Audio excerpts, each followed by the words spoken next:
Welcome to my stream, where knowledge reigns supreme.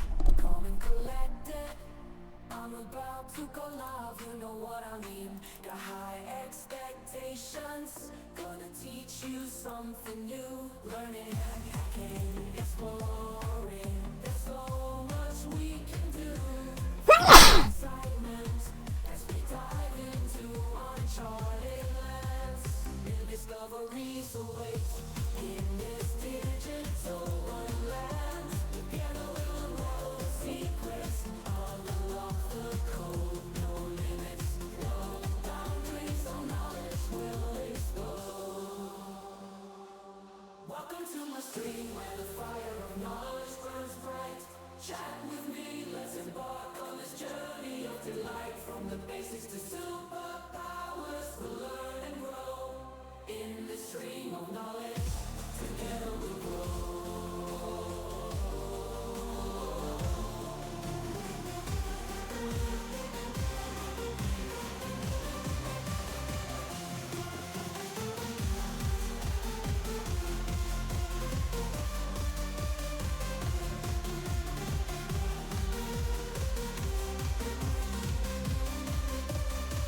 Connected to channel Fix at 42. Fixerbot says. Welcome. Stream starts in 5 minutes.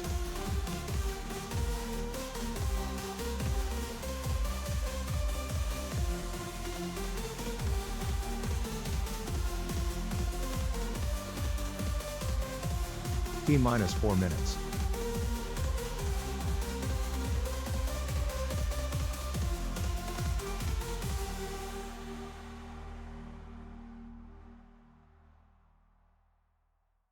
Welcome to my stream, where knowledge reigns supreme.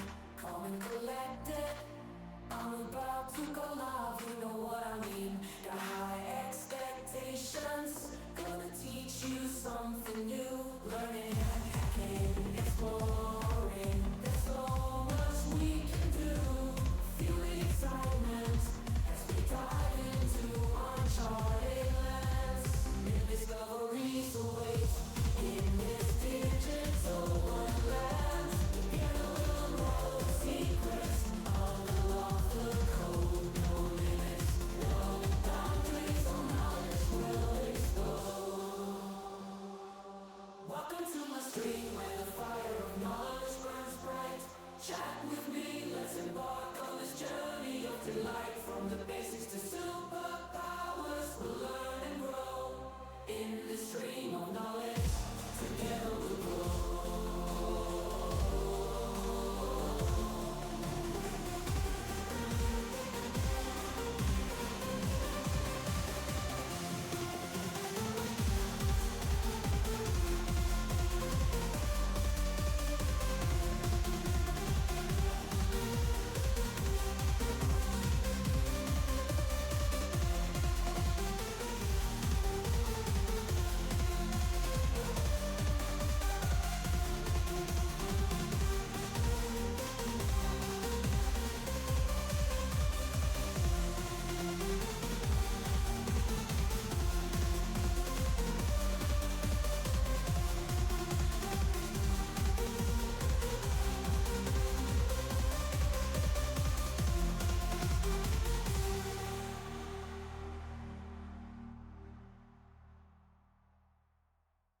Welcome to my stream, where knowledge reigns supreme.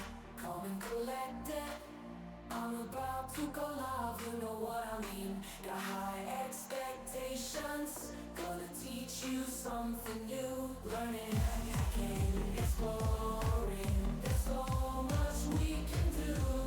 Feel the excitement as we dive into uncharted lands. New discoveries await in this digital wonderland. Together we'll unravel the secrets, unlock the code. No limits, no boundaries, so knowledge will explode. Welcome to my stream, where the fire of knowledge burns bright. Chat with me, let's embark on this journey. Stream about to start. 1 minute left. Superpowers, we'll learn and grow in this stream of knowledge. Together we'll grow.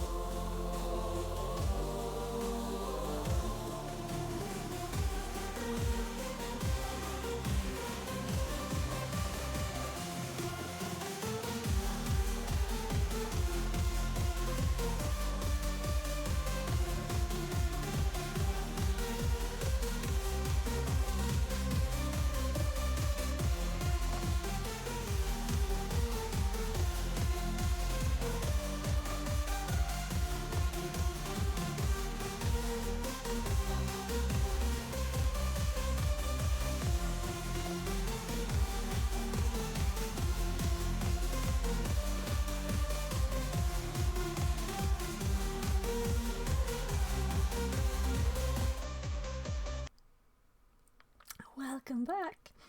So first, say I'm sorry for no stream yesterday. I told you last stream that I had a meeting yesterday, but I thought I would be streaming still. But today is my youngest 14th birthday, so I went shopping yesterday because he didn't ask for anything. So finally, I just had to go like buy some random stuff, a bit of clothes, a bit of like fidget thingy toys that he has by his computer, things like that. Yeah, just random stuff. He felt stressed about selecting something, so I'll actually close the door.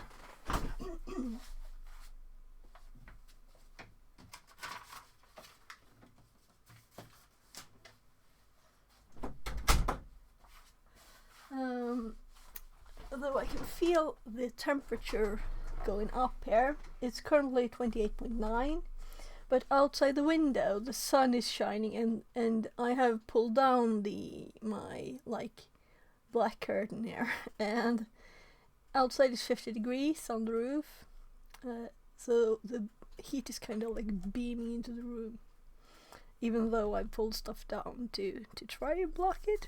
It's no way I'm opening the window now because it will be 40 degrees in here. So still kind of warm. We'll see. Maybe I'll have to turn the fan on. But then we have the filter, but I do sound very odd with the filter on, right? The audio is like odd. The frequency is removed. So yesterday, and actually the day before too, because this was 2 days ago, I noticed this being online on Twitch. So I hopped in there. I think it was just before there. Let's see, here's the countdown for the. So probably hopped in here somewhere, and I was like, oh, what's this? Interesting. Let's look at this. And then they said also that you can get like a certificate thingy from doing it, but I'm not sure if that's just for people needing to maintain certificates or if it's just like for anybody. We'll see. Anyway, it's like mainly blue team, but this bit here is it's about, as you can see, bypassing antivirus and stuff. So interesting. Yeah, lots of interesting stuff and things I haven't really learned about. The first bit here is mostly just like chatting, and then let's see, somewhere here he starts, and let's see, so I'm currently at 153, so let's hop back a bit here. I asked them also if I could stream this, and it was okay, so I've got approval to do it here. So getting started in security. And what happened? We're not going to dig super deep, but okay, so take over a class for like 500 people maybe next week. It'll be awesome. Loud too. Anyway, so let's see.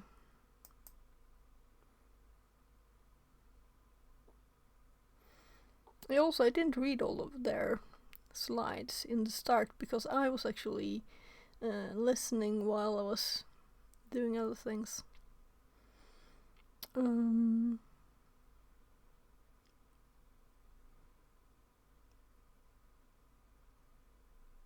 don't think he said like everything on the slides. Well, yeah, so he was talking about this page where they had Excel files, and I think I have it up. Let's see. So many links open from this. Yeah, this is it. Audit scripts. And apparently, let's see, I think I downloaded it. We can see if my Excel works. I don't use it ever. It did start. I better click this to be able to even click stuff, right?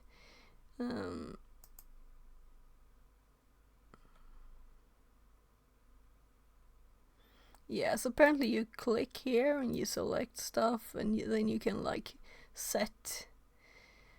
create a policy for your company and check where you're at, like security wise. And that's kind of interesting, you know? Implementation, and also then. Anyway, this audit script apparently it like merges different ones. I do have some notes. Let's see. It's not a lot. I didn't start my phone. I was like, first birthday celebration for my 14th year. We always sing in the morning. And then I was driving my hubby to pick up his car at the car mechanic. So that's why I was late today. Not just the birthday. So I'm just putting my temp here. Let's see, it's kind of stuck there. Oh, I think you can actually see it, right? So 48.8 now outside and 29 inside. We'll see what happens. It'll probably go up inside and I might need a fan. We'll see if I can survive without it. There, so now I should be able to switch screens. Yeah, so audit tools take frameworks and optimize. So yeah, so it's like merges different frameworks into this list where you can check and based on actual attacks and things that matter instead of just being random rules or whatever. Help develop policies and document how to implement it, review and audit. So that's kind of the thing there. Yeah, and it was talking about like might have been more like a butter knife, and if you try to use that as a screwdriver it doesn't really work very well. And some people saying it was even a Swiss army knife instead of even a screwdriver. But it's an index of common attacks. Yeah, let's stay on the notes. That's what I've done so far. Yeah, so this is actually a header here. So let's make it one. Application allow listing is the section of it we're actually still on. So instead of deny listening, it's kind of obvious, right? Why we want to allow the things that we actually use instead of just denying what we think is bad. If it's not obvious for someone, there could be a million new things we don't have in our line list, right? So, and also the different money, the number of things are much more there. And then he started with examples of how you can bypass a deny list, and that's where I'm at right now. So I'm thinking we'll just go back a few slides on the presentation and listen to the actual video. And usually I never watch videos, but I want to finish this. It's the third day today then, and it's my kid's birthday, so I'll probably miss, if not all, most of it, and I'll have to do it afterwards anyway. So I don't have infinite amounts of time, so I thought I'll have to do it on stream to catch up. Because I want to go through it while it's actually running, and then you can ask questions if you have any questions and things easily. So today I think it starts at 18 my time, probably. So it's 4 hours today and 4 hours tomorrow too. If anyone wants to hop in, you can still get also yeah, you can get into the if you go to their web page here, Antosyphon training. So these are, let's see, these are not the free ones. They have these pay what you can ones. Yeah, this is the one. Register for live training. So this is the link here. Let's send it in chat. So this link is for, I'm doing both here. Fixit says. So it will Web be link. Fixerbot says. YouTube message from yeah, Fixit42 it'll Live. not be Web live, link. so I don't have to hop past it. It was reading all the link, I would. Anyway, as you can see here, there's the times for, and they had it like 1 hour of like people installing the virtual machine, because there's a virtual machine too. And I've downloaded the image, but I haven't set it up. So yeah, 17 gigabytes. It's kind of big. We could actually do that now. And this is the only hard drive where I have any kind of space, so that's why this is where it is. Now I have 3 hard drives with virtual machines on them.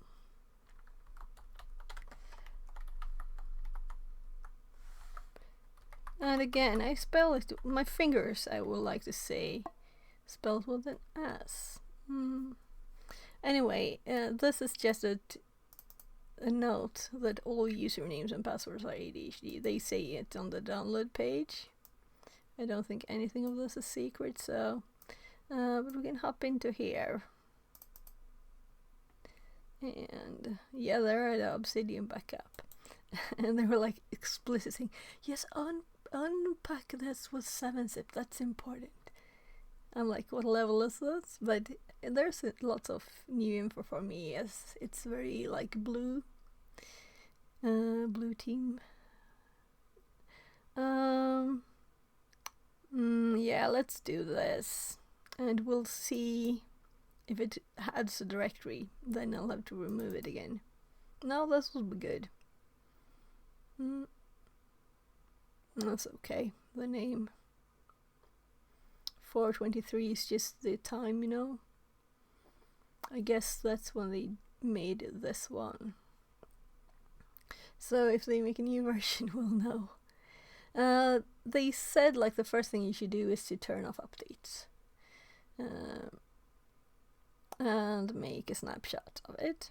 So let's actually also so I don't have my regular VM running or anything. I'm starting VMware here. Oh, I have actually my second OBS running. I don't need that.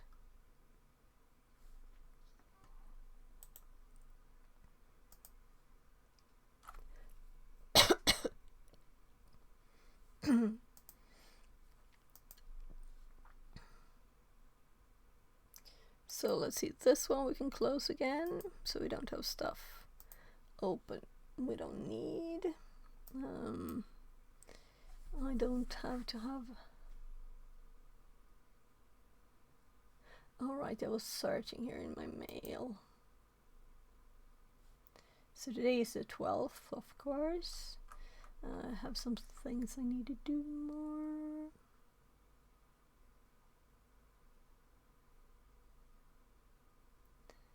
Yeah, so I have my mail up, just casting a quick eye on it before I close it there, so it's closed too. What else do I have that I don't need? I think it's all cleaned up now.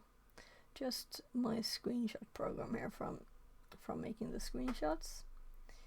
And we have let's see, no, it's still extracting, so we'll have to wait for the full extraction here before we can actually open it, because we don't want to like break it before even starting. So that'll have to extract. It'll take some time, and I hope that my hard drive has enough space. So let's actually see.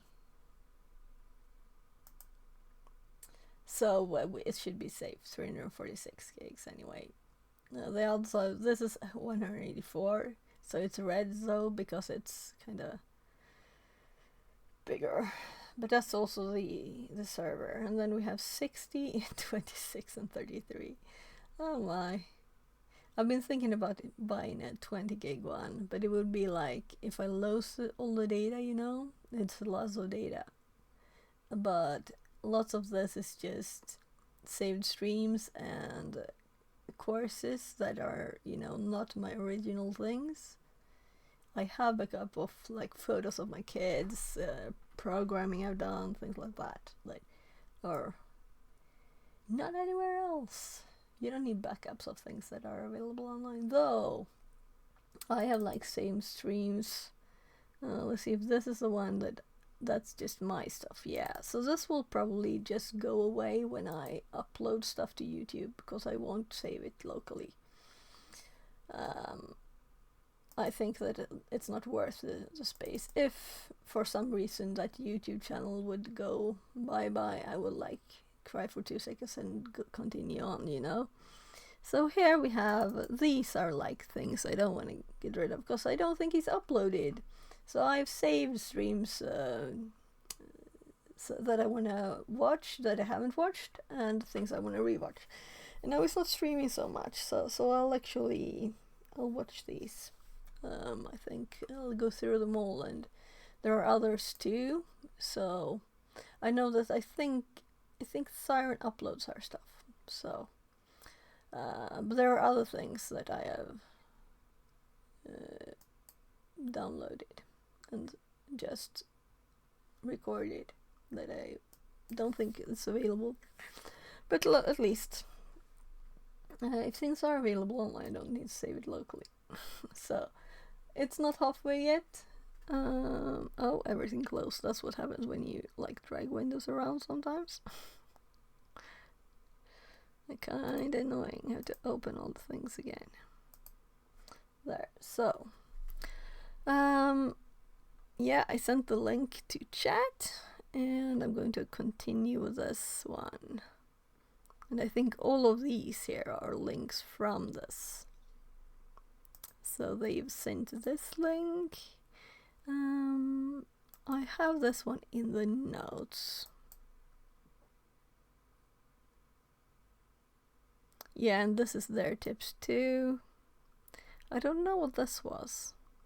Oh, this was a store. They all had like these kind of clothes on them. Yeah, so I can just close this one. It's just a t-shirts and stuff. And at first I thought he had his screen mirrored, but then I noticed that in the store they were also mirrored. So they are actually that way. Packets, gotta capture them. With the Pokemon font. That's a bit funny. So apparently a lot of people seem to be interested in those things. Well, I'm not.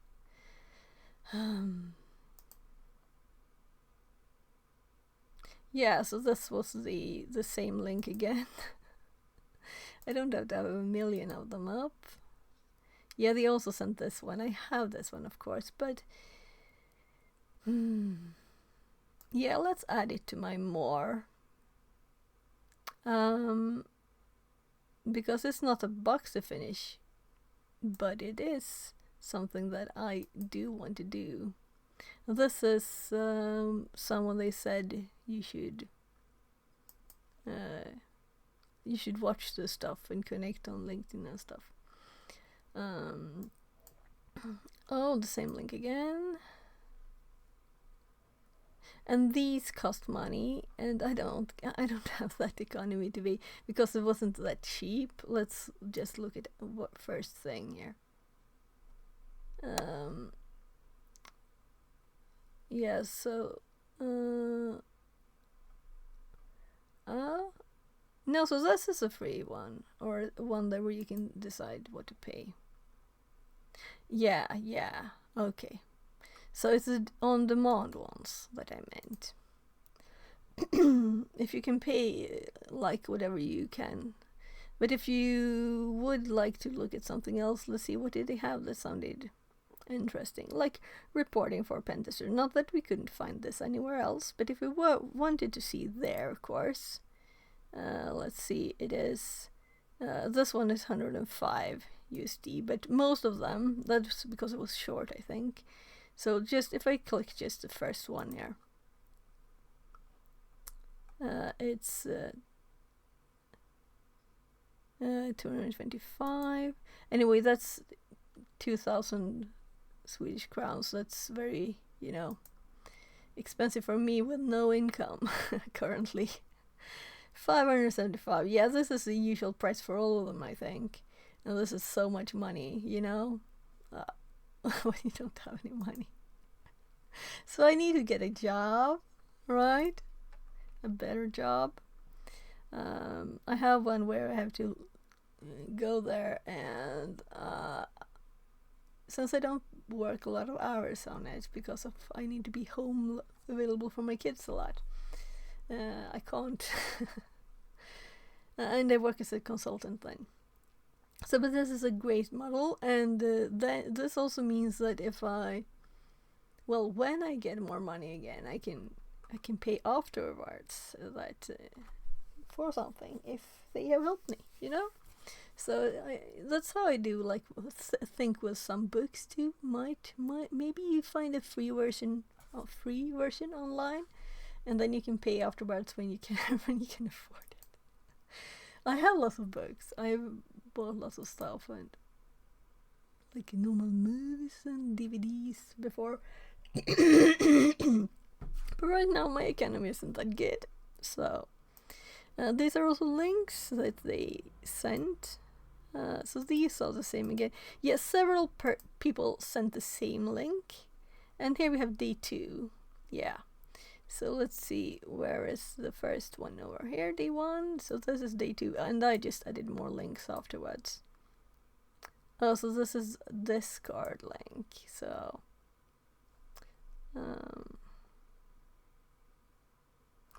yeah. So interesting. Yeah.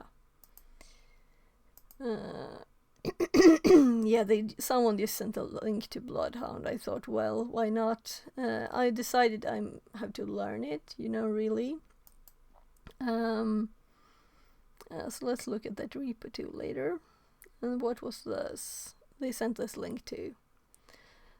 So let's get started really with this, and I will have my notes up on my other screen, and we will go back a bit from where I was. So here's where they start with the application allow listing, and I'm not going to. Yeah, this is what I had in my notes. So this is an example. They call it ghost writing to just edit a few commands in the assembler. So I actually cut out. That was kind of funny that he had like an explanation of what XOR is, and then what they added was a push and a pop of before the XOR. So it wasn't really the XOR. There was the thing anyway, and he kind of said he didn't understand the assembler. So anyway, so that was this first example of how to bypass the denial listing. I just simply edited a bit. But smart systems, someone said in chat, they will just find these kind of tiny differences, and this is the. Obviously, the slides are kind of old because let's see if we can hop to there.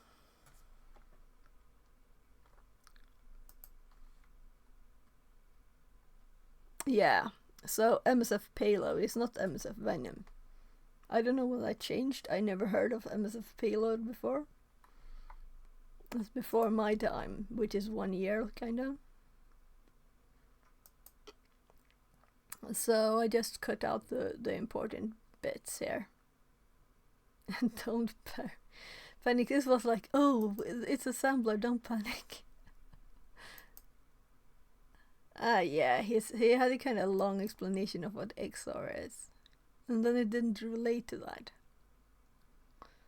So quickly back to the notes. So this is what he did. I'll have to look into if these still work, if they're old too. But they used Ruby apparently here. They first linked it somehow here.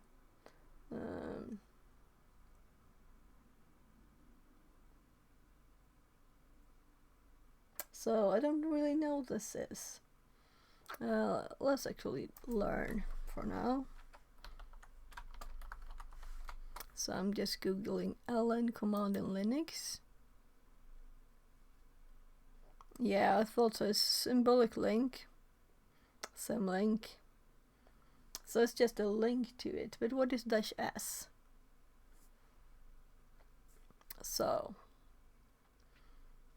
this is not useful at all. It's just a link. Why do they even have that in the slides? They're just making a link to make the path easier. So I guess I'll keep it in my notes because that's probably where. I don't even see why they would want to make this link. Site Ruby 1.1. Well, I don't know anything about it, Ruby. So anyway, then they run this Ruby disassemble raw binary to ASM code ASM, and then they make the changes, and then they do. Let's add actually. Make changes to ASP, right? And then we have the opposite here, Ruby pin code. That's an odd name. Every villain is Lemon's exe. Apparently that's the name they wanted for their exe. And they also did a file on it, and it was a Windows executable. So yeah, so the other example they had is lolbins. Even if you can't like exactly deny list your own operating system files, right? And lolbins is living off the land, meaning using the programs that are in there already. So that's this slide. I didn't make like any screenshots here.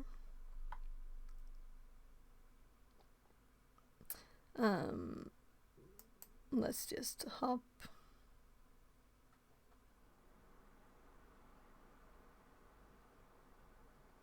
So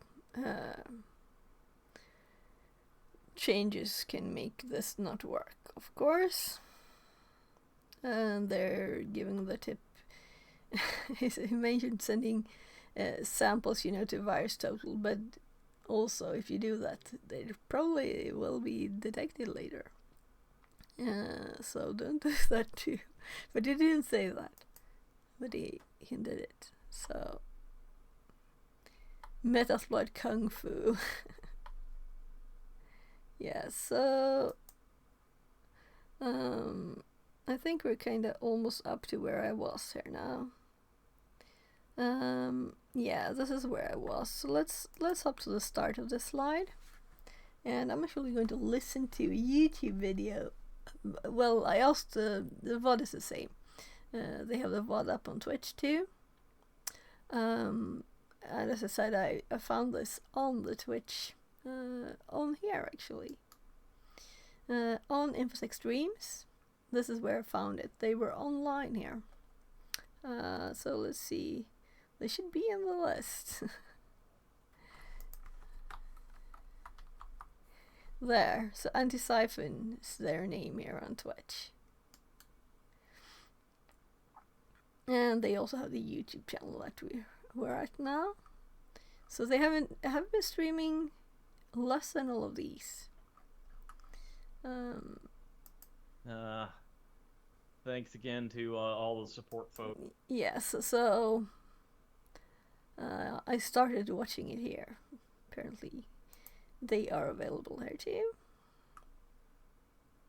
5-hour one and 4-hour one. Exactly. This very exact times, They knew their times and they hit them right there. So today there will be another one. Let's see if they've put a schedule. I don't think so. No, they didn't. These are just the ones that were.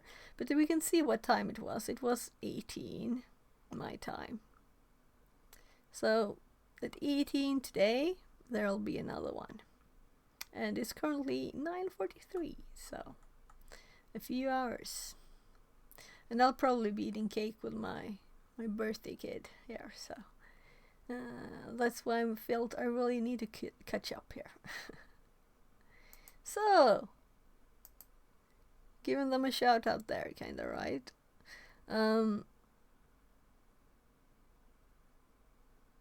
Let's continue and actually watch this, and I'll continue making notes.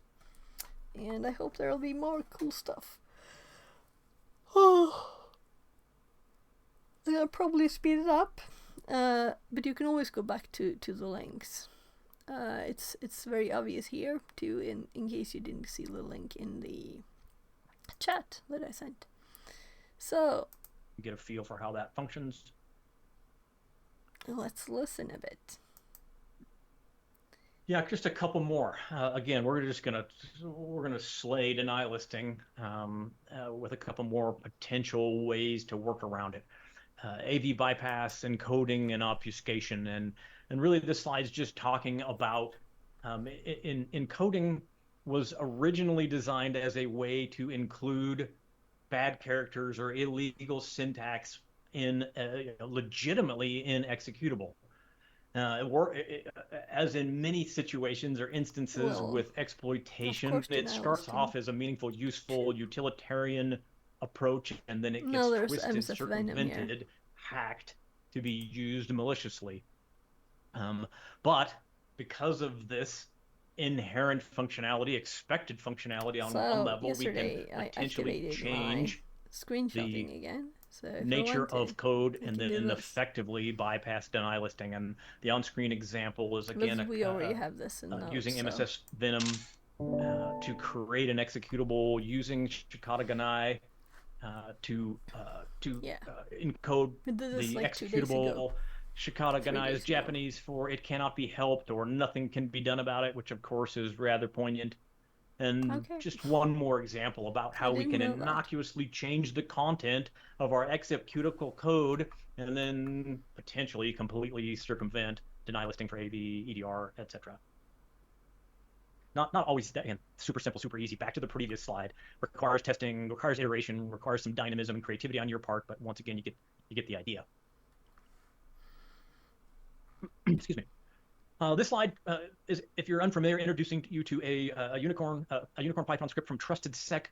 And this is an attempt to make a utility that leverages shellcode injection into memory through a multiplicity, almost like a framework of shellcode injection for lots of different potential ways to circumvent deny listing. And you can see some of those on the screen, from HTA to certificates to etc. Cobalt Strike, etc. This is available. This is open source. I don't think it's quite as well maintained as it used to be, but just again another idea about how deny listing can fall flat on its face based on a multiplicity of potential options, and something as simple utilitarian as cycling through a handful of those options. Deny listing is dead. You with me? Thought so. And I know you're wondering, well, that's great. Your hopes and dreams are crushed. Your reliance on AV is all over. You probably should quit and go back to being a plumber or a graphic artist, I think someone said in the chime, which is fantastic. I always wanted to be artistic and talented, but I'm not, so here I am. What are we going to do? What's plan B? Well, plan B for this particular conversation is application allow listing. And as I mentioned moments ago, you may very well have, if you've ever tried to implement application allow listing, or formerly known as application whitelisting in an enterprise, you might quiver just a little bit. Your heart rate might go up. This is not easy. This is challenging. Sometimes it's extremely expensive. Often it just falls flat on its face in failure. I remember the first time, this was many years ago, I found this cool little security application that ran discreetly on my laptop, and it purported to catalog all of the things on my laptop in just moments and then basically create a deny list for everything else, the inverse. And so I thought, this is fantastic. This is genius. I know this laptop is clean. It has the applications I use all day, every day. I purchased this tool. I ran it on my laptop. Somewhere around 237 hours later, it finished scanning all the things. And I'm like, okay, well, that took way longer than I thought, but still a fantastic idea. I'm golden. I mean, nothing can run that wasn't heretofore identified as not poison ivy. I gloated for at least 2-3 seconds before I then tried to do something on my laptop. And immediately the tool said, I'm sorry, something changed. I need to reindex. I'm sorry, something changed. I need to reindex. I installed that shortly thereafter, but a fantastic idea, poorly implemented. So we're going to look at a better way, something simpler. I'm a huge fan, especially in active incident response, but in InfoSec in general, I'm a huge fan of the art of the possible.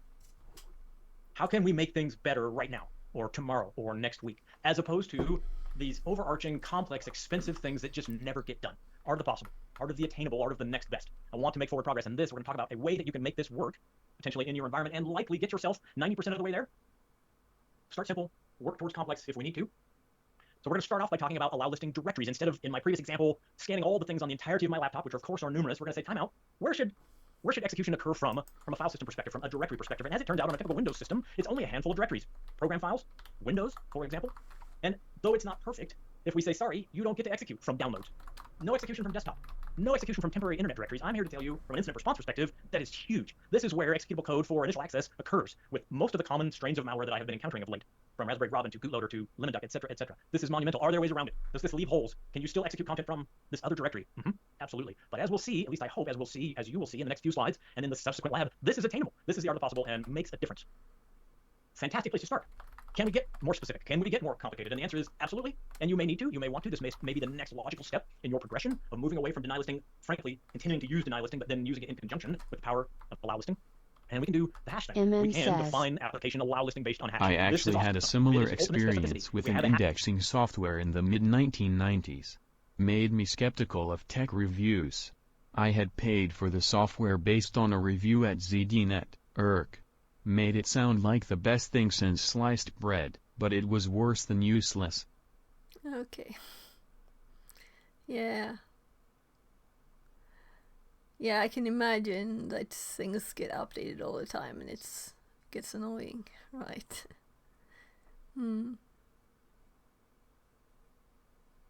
So, it's interesting to look at things from the other side that I used to, more, since I worked in IT a lot. But also security was not as big didn't then. mean to interrupt, lol. No, you're very welcome to interrupt. That's why I'm streaming, right? To talk to people. Yeah. So I'm just pausing so that we don't miss anything, right? And also we'll catch that time up again. So. All the information you may add, that's interesting, and that makes what makes us also remember the things, right?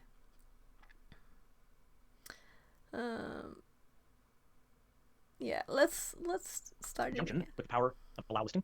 And we can do the hash thing. We can define application allow listing based on hash. This is awesome. I mean, it is the ultimate specificity. We have a hash value for an executable. We're pretty sure that's actually the executable. This is not as easy. Okay. So I'm adding a bit to the notes.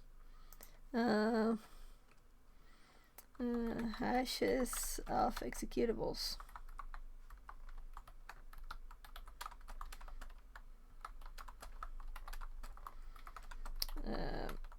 Probably the one, right?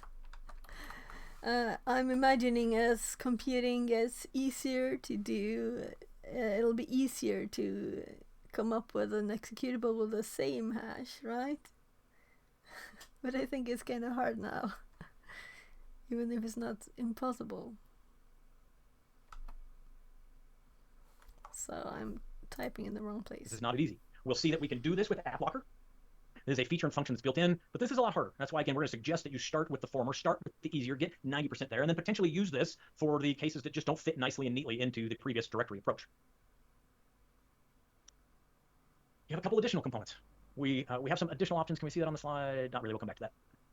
In addition to directory, in addition to hash, you have a couple other tools in your arsenal when it comes to AppLocker. Specifically, we can identify allow listing via digital search and publisher verification. This gives us some flexibility. Having worked in enterprise IT for a long, long time, healthcare in particular, it's shocking to me how many applications are poorly developed, poorly published, poorly written. They require some flexibility. You cannot assume necessarily that the cert will align, that the publisher will align. So you want to implement this with care and caution depending on your environment, but it gives us an additional feature, additional function. Let's say we go with the directory structure approach from a couple slides ago and we say no code execution from desktop. Sadly, your enterprise uses an executable for an application that was custom developed and it runs as an executable from desktop, or uses temp directory components, or what have you. Then potentially this is a workaround that at least can combine with your directory and or hash-based rules to give you some flexibility to address those kinds of one-offs. And that's important because you will encounter one-offs, especially if you're in healthcare. Anybody in healthcare? Yeah, fun and challenging. So we're gonna step through this, and then we're gonna do a lab combined with a bit of a break. Thank you for sticking with me for this sort of lengthy section. Let's talk specifically about AppLocker. What's not to love? It's built in. It's free. You already have it at your disposal. And we've just talked about a fair amount of flexibility that's inherent to the product. Is it as capable as some other third-party best-of-breed solutions? Probably not. That's usually the answer when it comes to a built-in Windows feature function, but you have it. The barrier to entry is low. Art of the possible. Can you implement this potentially effectively in the next weeks, months in your environment? We have some flexibility, path, hash, cert, vendor, and we have a video reference for you, of course, to step through the AppLocker process. I think you'll find, though, that it's really not that horribly complicated. Well, let's see. I think probably they sent the link in chat too. So I'll have to unpause it to get the chat up. That's how YouTube works. No? Because I'll type this, I guess. We can copy this bit. Because of course you want to look at the link, right? Yeah, we have lots of things. So let's... When I want the tab next to it, I usually just do that. So I'm just going to type here. So it's watch question mark v equals 9q s p 5 h 033 q k. So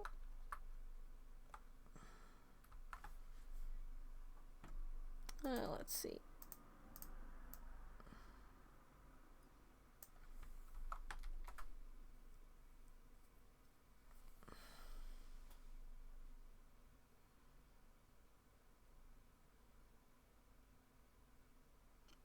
Okay, so this was a link, and I actually typed it right there apparently. So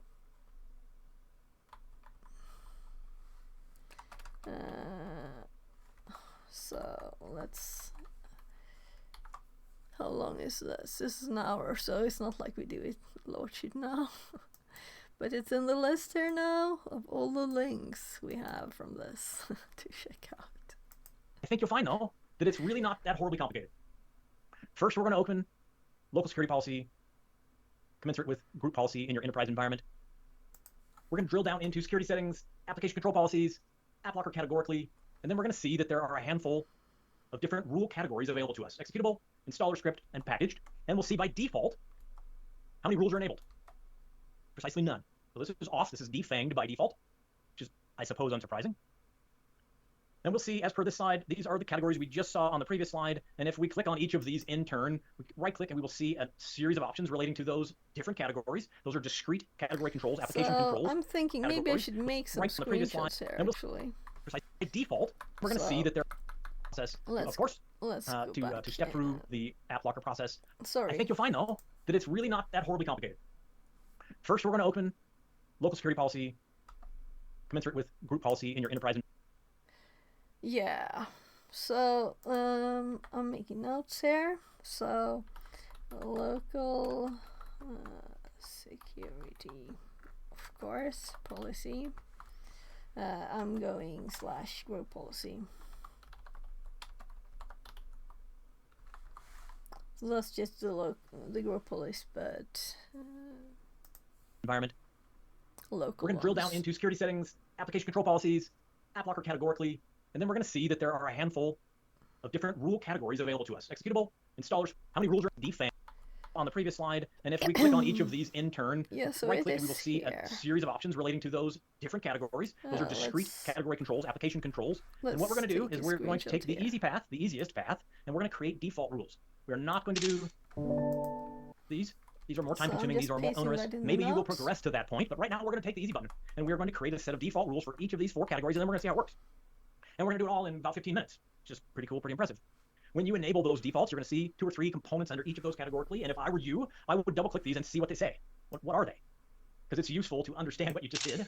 And what we're going to see is a couple of different categorical settings based on all users, and then a tertiary component based on administrators. And in fact, we're going to have basically sort of a break the glass account, break the glass configuration option for administrators. So if something goes wrong, you log in as a standard user, you test your application allow listing, and it's broken. I think I'll need to mute the sound from this.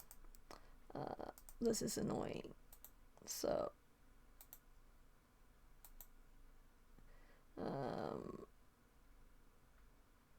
open main window. And also, why is it making images of them?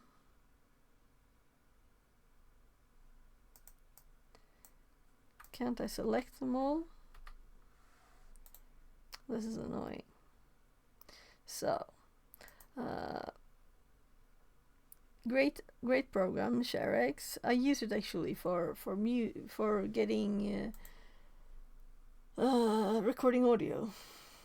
So that was what I had set up, but now I added a hotkey setting here. Oops, for capture region. The thing is, I don't want this to be audio. I don't want it to be sounding, and I want it to be quiet.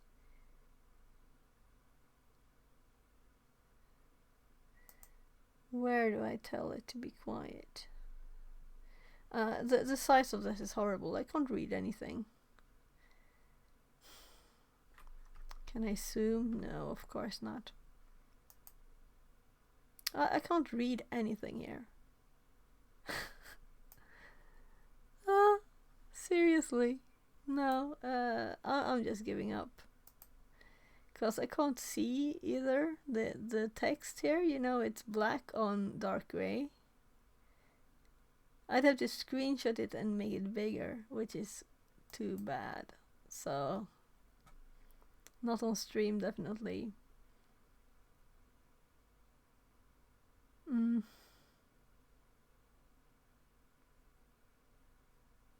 Dark gray on slightly darker gray. It's like they didn't test their interface.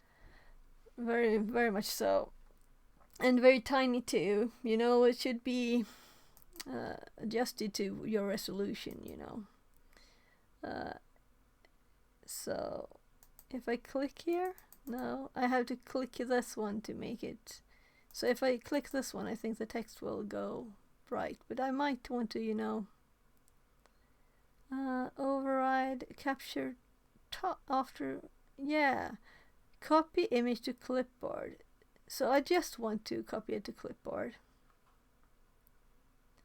So maybe we can do this anyway. Copy file to clipboard. No, I just want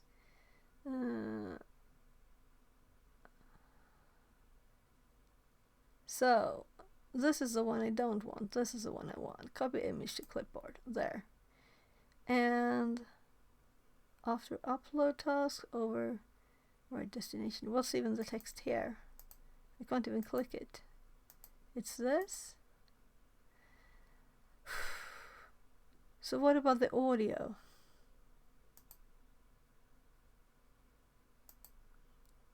Okay, so we'll have to Google to find how to. It's annoying enough to actually do it now.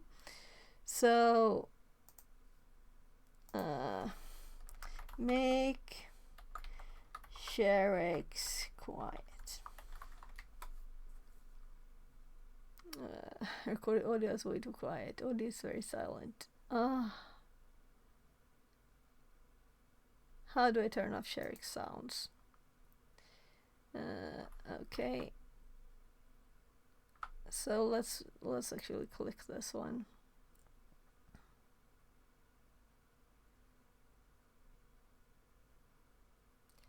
Play sound after capture is made. Click on task settings, general notifications. General notifications. Oh yeah, so we're looking for what? Play sound after capture is made. So now we have a simple thing to try and see.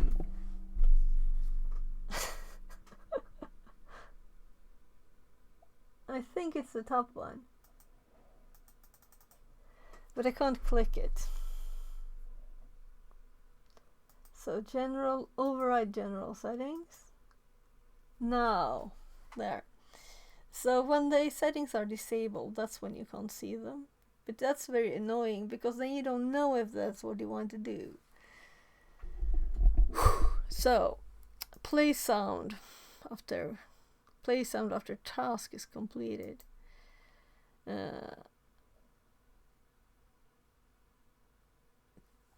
I didn't notice that, so I don't mind it.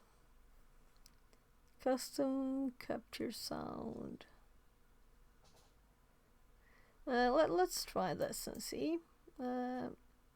Let's go out of the settings and let's actually. I couldn't select all of them, so I'll just delete all of these. Let's see. Shift delete. So shift delete. Oh my goodness. Okay, right clicking is more quick.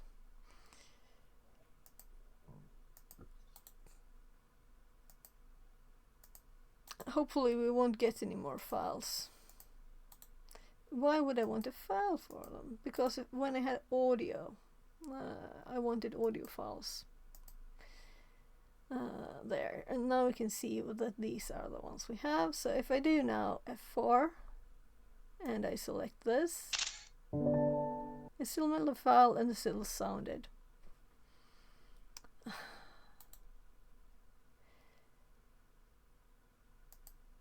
That's so annoying. Didn't we save the settings?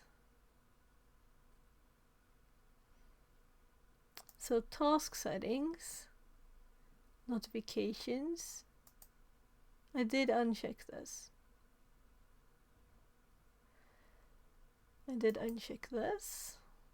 So if I go to something else now and go back here, it is unchecked now.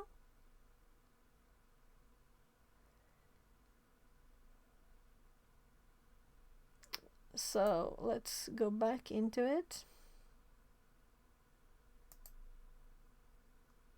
Now they are unchecked. So what on earth was the other one we did?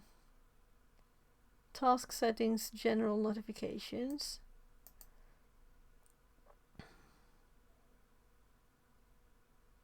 That's where we are with the sounds. Yeah, but what else did I change? The saving.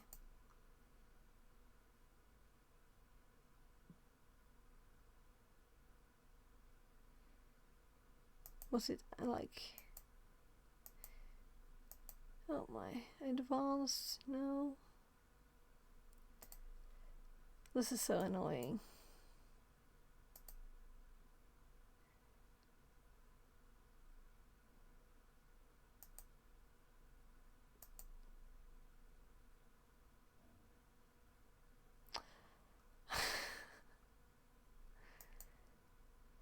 Theme integration, past settings, main window clipboard, history printer, advanced.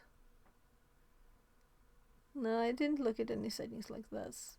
Well, let's at least, as long as it's quiet, I'll move it over here and we'll test it again. It's quiet. It made an image, saved an image, but it's quiet. So I don't want a million blips on stream. That's too annoying. And I don't want it off stream either. So minimizing it, and I'll have a million images. I'll look at that later. Thank you, this one, for telling us this. I guess we should click here. I am logged in, so let's continue. Now we can screenshot things without it saying blip. You still have the capability to go back in as admin and do whatever you want. Admin has the privilege to run whatever they want. So again, take a peek at those. Take a look at the file paths that are included. You'll see just, again, this specific path statement, you're going to see just two components. And you're going to see program files, and you're going to see Windows. And when you look at program files, somebody's going to think, well, what about programs x86? Well, the variable used in that statement covers program files and program files x86. And if you don't believe me, which you probably should at least trust but verify, you can try that in the forthcoming lab and see if I know what I'm talking about. Last but not least, we are going to enable the application identity feature. So we're going to open AppLocker in local policy settings. We're going to enable the defaults. We're going to enforce them, and then we're going to enable the service. And then, of course, we're going to test it to make sure that it worked. And that's, for this level of complexity, that's all there is to it. Okay. Made it to our first lab. So did something happen there? Did it hop? Did it just... There is to it. Okay. Made it to our first lab. So I wasn't looking, so I didn't see. We're going to kick the tires on AppLocker. I want to show you a couple things. Hang with me, if you wouldn't mind, real quickly. I want to step through a couple critical components, and then we'll turn you loose for both a bit of a break and some time to play around with AppLocker. Once again, my taskbar is being silly. Let me see if I can make it work. Okay. Couple quick things. So I'm in my class VM. Oh, this kills me. Stop. Sorry, I'm angry with my taskbar. I can't actually see my taskbar, which is a tiny bit challenging. Nobody move. Okay. So, just a sec. Kids knocking on the door. Yes, love.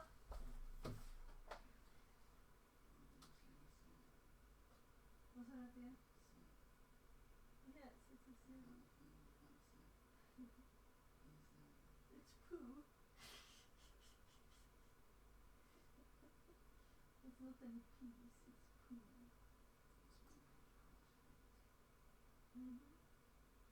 Vad vill du med älskling? Ska du verkligen äta flera mat på en gång? Vill du det? Du har varit vaken sedan klockan är.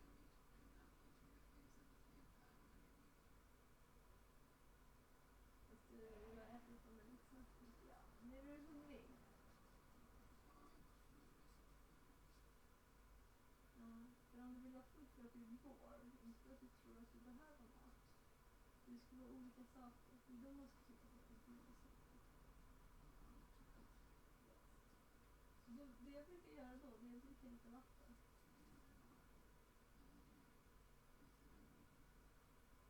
Men då får vi fixa det. Ska jag hämta nytt vatten till dig? Jag tycker vi väntar till klockan 12. Klockan 12 får du lunch och det är spaghetti, okej? Det är inte så länge till dess. Vad sa du?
Vi får fixa det sen, Labban.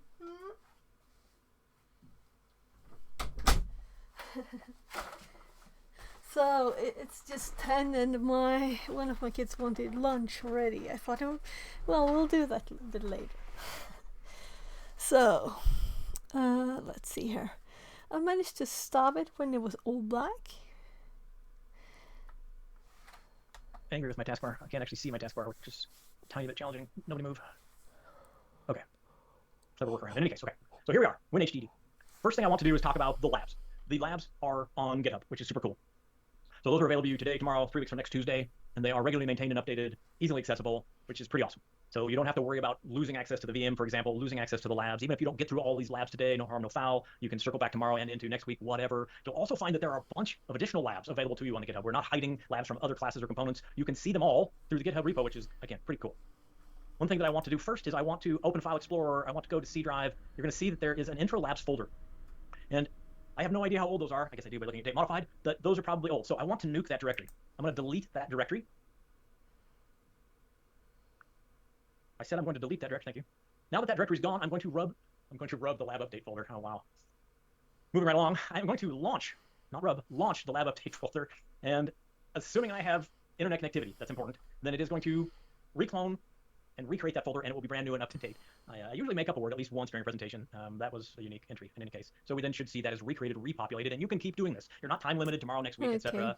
You can redo this and then update. So they're just cloning the repo, I guess.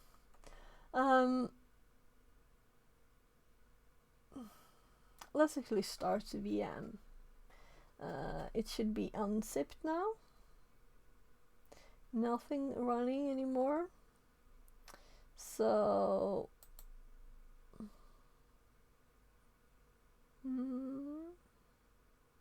okay, let's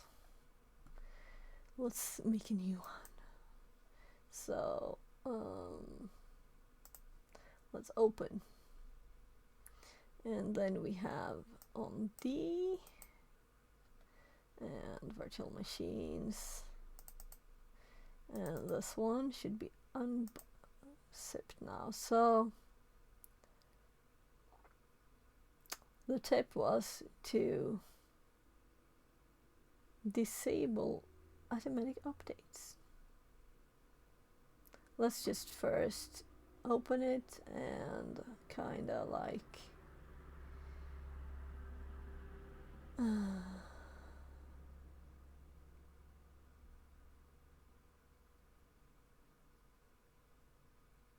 not good at this really, but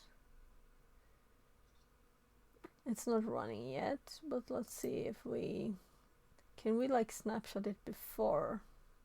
Right, we can. So we can take a snapshot before we even start it, so we don't have to hurry. That's kind of right. So before start, right? So now we have, even if we're not quick enough, we can just do it again, right? So now we should have a snapshot here we can go back to. So it sounds like all thing that we would have to go in there manually and disable the updates. So yeah, let's say we moved it.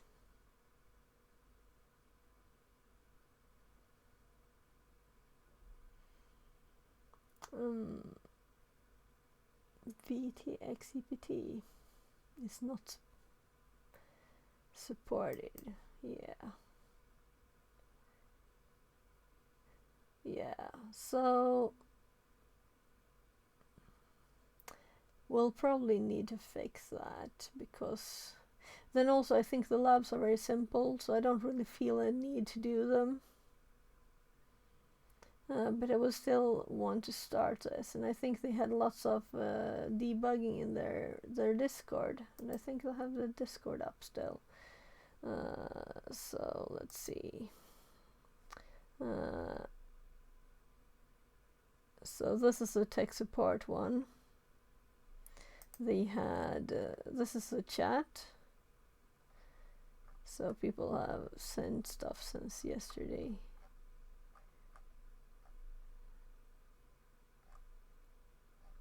What? Okay. Resources.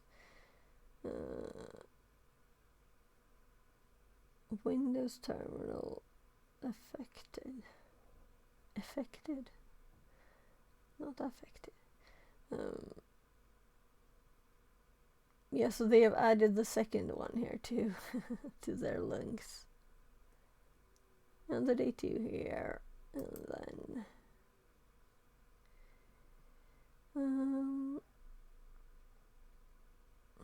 I think Googling might be better. But they were saying things like, oh, there's a guide for if you have this. But I mean, my machine is not exactly everybody else's. Disable Windows optional feature, online feature. For what?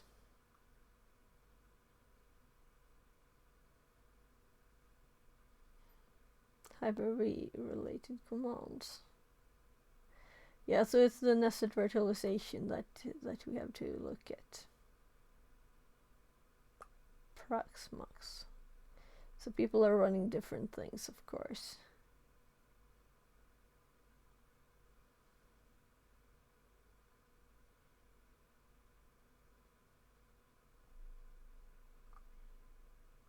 So we could search for this, or we could just skip the lab. And I could do that later if I want to. Maybe we should just go through. You know, people have asked a million questions here. Million questions. I could just ask one now too, of course, if I wanted to, but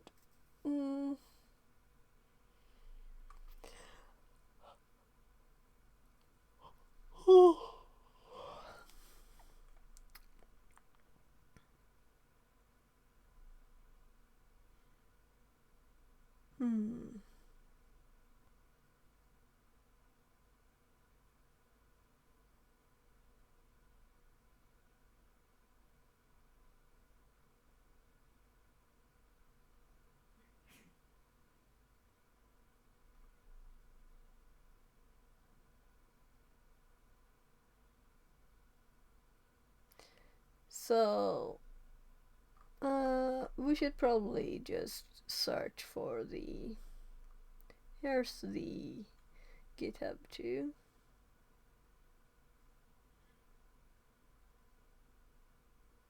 We could click the GitHub link.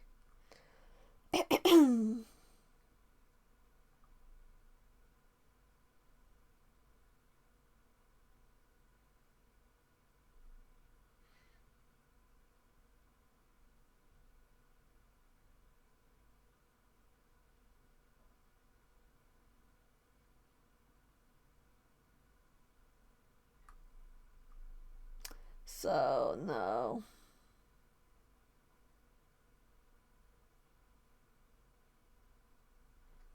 I don't think this is what we want to do on stream. You're on my screen at least here.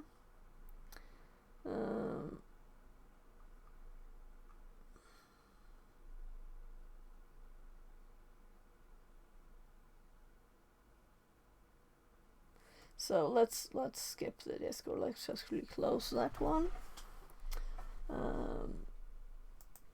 And let's Google instead, because that's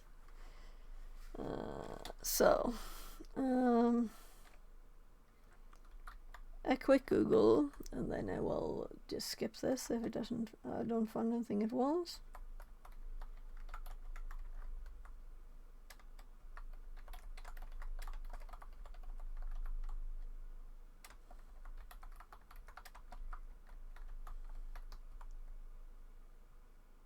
Yeah, and just double checking that it's a C there.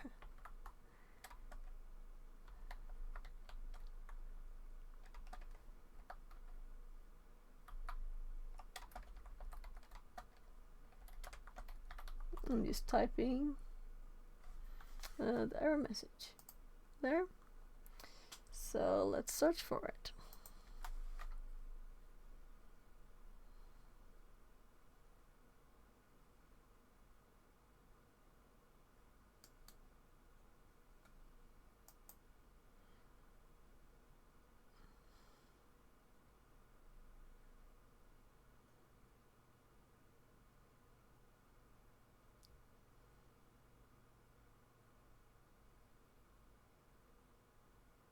Age says.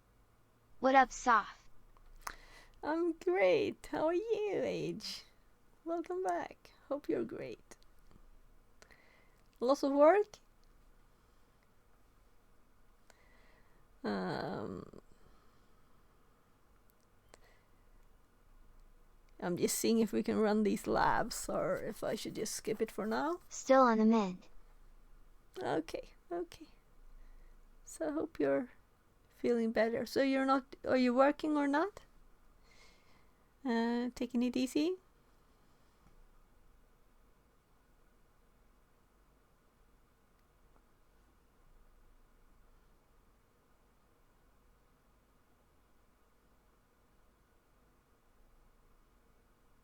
Not currently. Starting physical therapy tomorrow. Okay.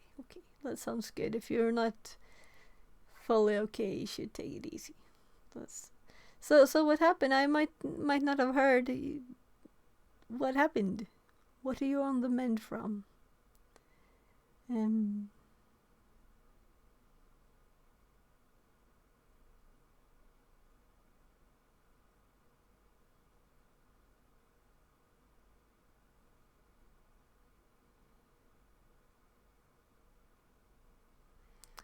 So I'm not sure I want to look at this on stream.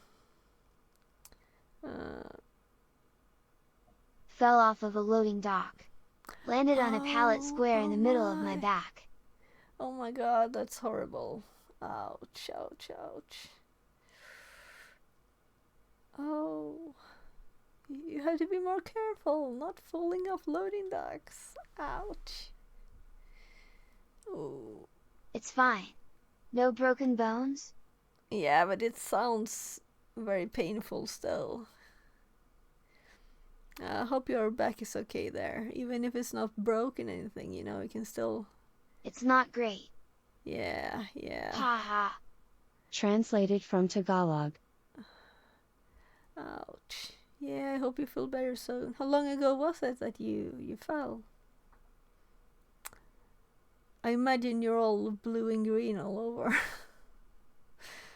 Ouch. A couple weeks. Yeah, okay, so then if it was a simple thing, it would have already been okay. The worst is over. Oh, good. But still, yeah. Ouch. Sounds really, really painful.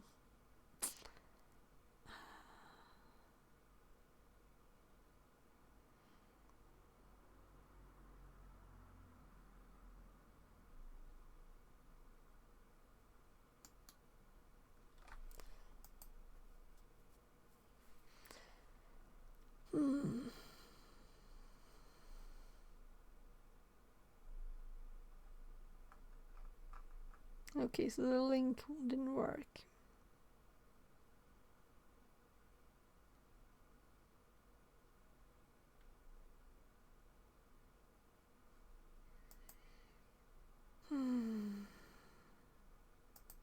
How are you? Yeah, I'm good. It's my well, I was, should I say 13-year-old, 14-year-old? It's my youngest birthday. It's 14 today. So and also both kids had the last day of school Monday, so it's like odd times. Also, my oldest, he finished like the basic school in Sweden. That's so mandatory. He's not been able to do the school, but he still had this pressure on him. So now it's more like optional school. So we still want him to continue actually trying to get outside the house is where he's at. So yeah. So goals for him is like go drive through McDonald's. That's hard level difficulty for him. Yeah. So, but we'll probably I'm going to try to get him outside today to later to go drive through Max. Yeah, I don't know if you have Max. I think it's Swedish. It's like higher quality than McDonald's and stuff. I don't know. Maybe it's Burger King the Swedish. I don't know. Anyway, so he usually, since he's autistic, he kind of likes the same thing. So he would probably want McDonald's anyway. We'll see. But the birthday boy gets to decide, so we'll see. Little steps. What happens. I'm glad to hear it. Yeah. So anyway, we were to drive through. So he's been outside 2 times this year now, which is progress at least. That's what he did all last year. Or 3 times last year, actually. After COVID, he got kind of like isolated. Yeah. He was before too, but then he got like really a problem. Simply that's. So this link didn't work, but maybe we should just search there though. Let's grab what I searched for, the error message. And let's search their site. See if this is a search field. It was. There was no search button. Running nested VMs. So yeah, first of all, maybe I should just check the version here. So 17 Pro is the version I have.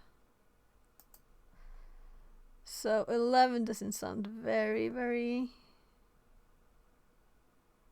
maybe we should put 17. I'm gonna freshen up and play my bass. Nice catching up with you. Yeah, do that. Yeah, and I hope you feel better soon, Age. And have a great time playing some bass. Will you be streaming? So I can... I wish that Windows had better audio control, so I could say like, oh, for this sound from this window, I want it to output I might as well. to these, you know, and oh, I want the sound from Aegis stream to go into these, so I can put that in my other ear, you know? Why can't we do that? Can we do that? Is there a program to fix that? Yeah. So I could listen to your music while I'm streaming, but I don't want the music in my stream. I'll have to look at that later. So I might pop in there later. We'll see how long you'll be streaming and how long I'll be.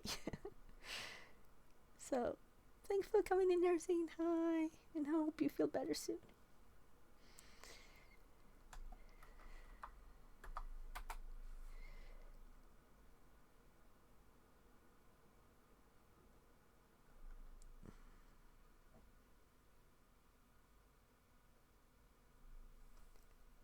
See age of 1 treb, age of 1 woman. Big hearts.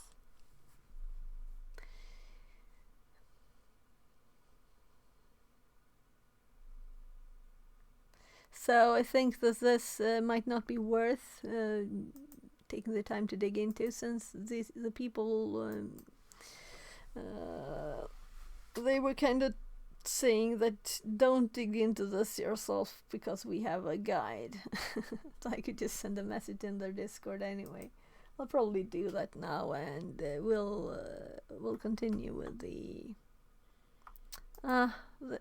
Discord is the most annoying program. You can't even drag the line if you don't minimize it first.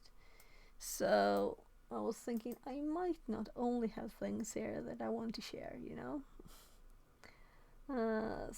But this was a new one I joined, or rather I was in the Antosyphon one, but I didn't really even know what it was. But I had some time I joined it.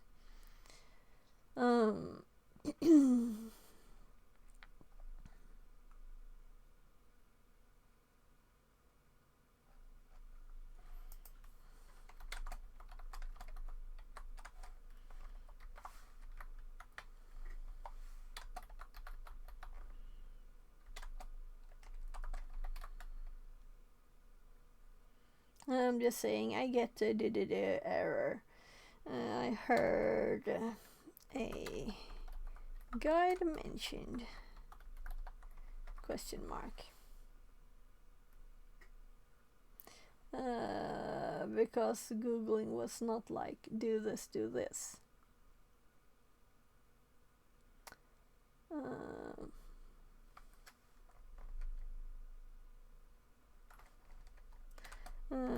I have Win 10 and VMware 17 Pro. No, that was it, I think. Let's check VMware again. I bought VMware. Well, that's more numbers to it, but yeah. Workstation 17 Pro.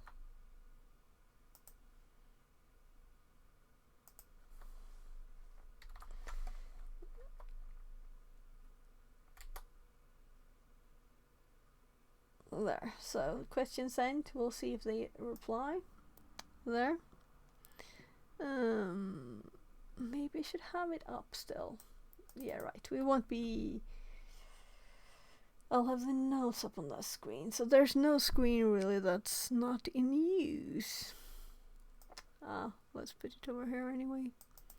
I'll have to survive not seeing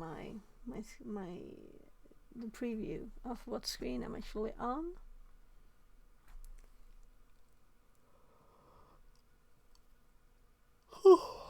Yeah, so the AppLocker lab here, I imagine he will be going through it, and if he won't, we can still look at the lab notes.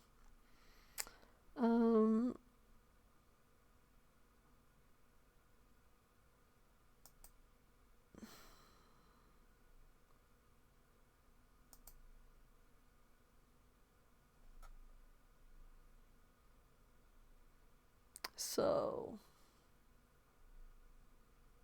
here we have AppLocker. So let's just look at this one. Let's move these. That's the AppLocker one. So these are the instructions, and this is not like something advanced. Also, I might just add these into my Obsidian, the links, as I have these notes for this. Images 1? Why on earth? Why they're not in the same one? Well, this is the one we're doing now. Yeah, probably moved these things here. Yeah.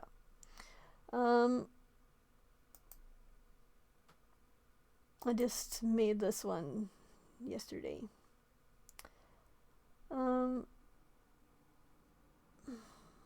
So let's make a new folder called labs, and let's put the files in here.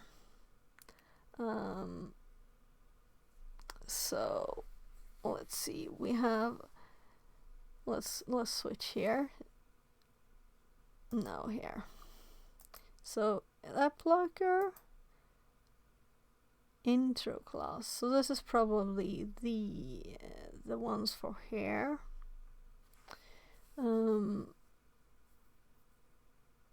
Let's just be basic. And what's attachments? This images, right? So we will need that too, not just this file, MD file. So this is like the images for that. So maybe we want this. The question is, maybe we should just clone the whole thing. Right? So it was intro class files, tools, intro class, which is kind of odd to me, but so let's just get the URL. Should we PowerShell maybe?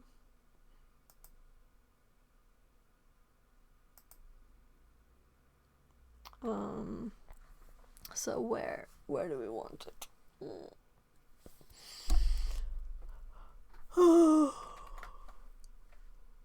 And I can't see what screen you're on, so I might click several times to make sure you're on the right screen, which is currently the left screen.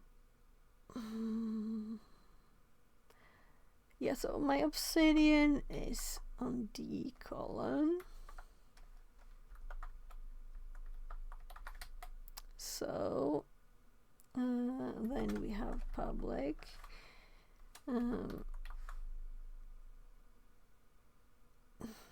Do I really want it there?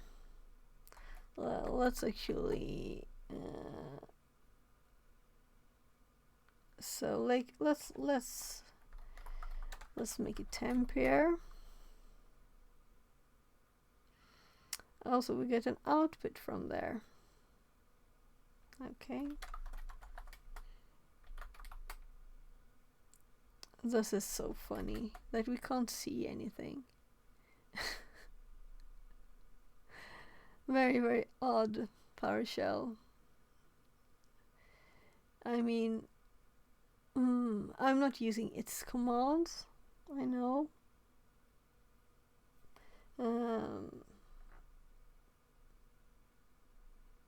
So can you get like a list of all the aliases? So Alice and Dare, what do they really do? Because I think you probably, yes, get child item. So I was thinking that you're probably supposed to forward it, pipe it to something in PowerShell to get a nicer output. So is this? No, this is get content. So yeah, it's a GCI, right? Get child item. And then we get nothing. So we're probably supposed to pipe it to something. I should really learn this. Anyway, this is the place. So let's clone it here. So git clone, and we paste the URL. So then we have all the files locally, so we can just copy the files we want easily. And let's open this one too. Temp, because then I know the ones we don't take, we can just delete them, right? And it was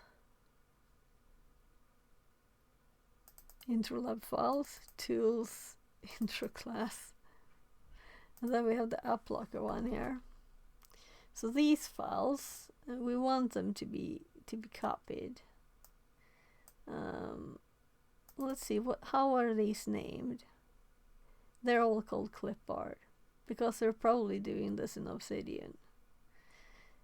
Okay, so maybe we want the file or the directory, but let's call it like 1 because this is the first lab, right?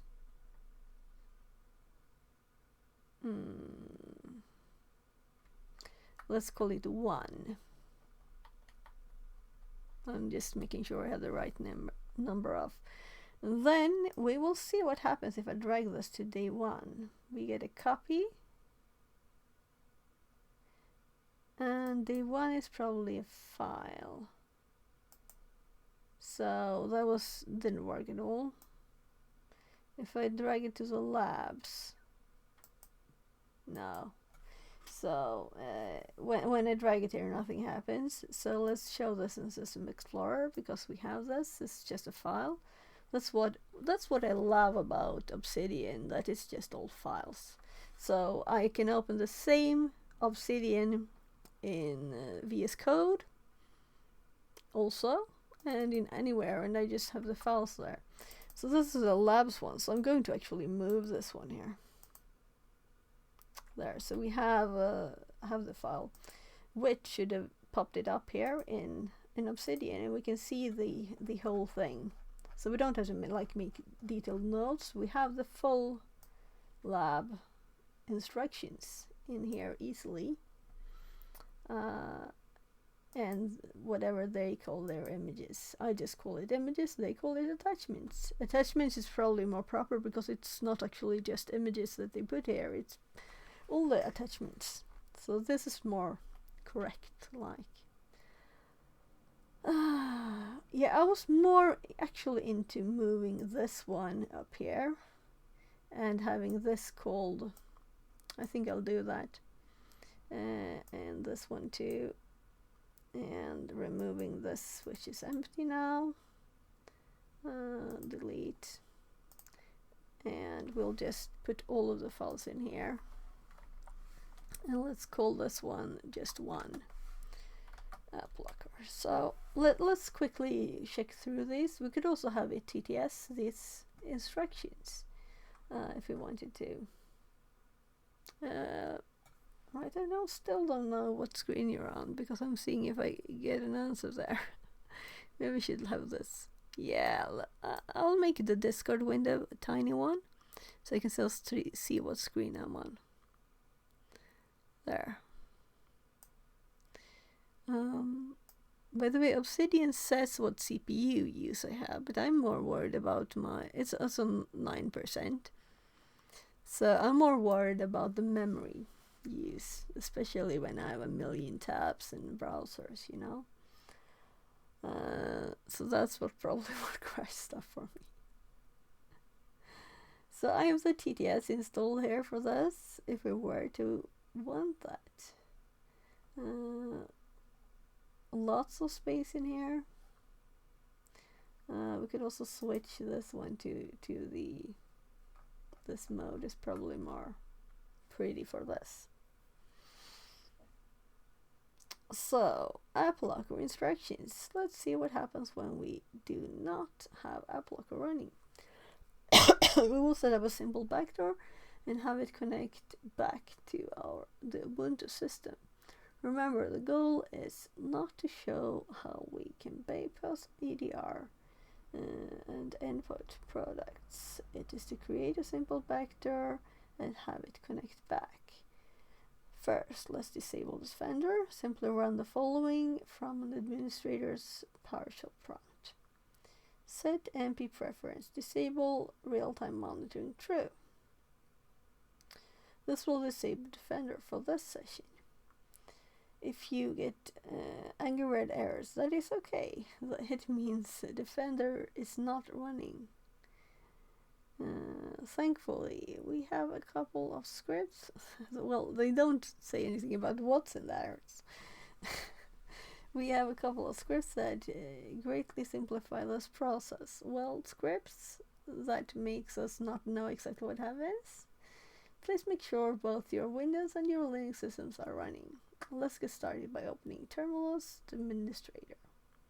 So first of all, I don't think I have this in my notes, and yeah, I can just select this text, but since I changed to view mode here, that I never do really, but it had so much space in there.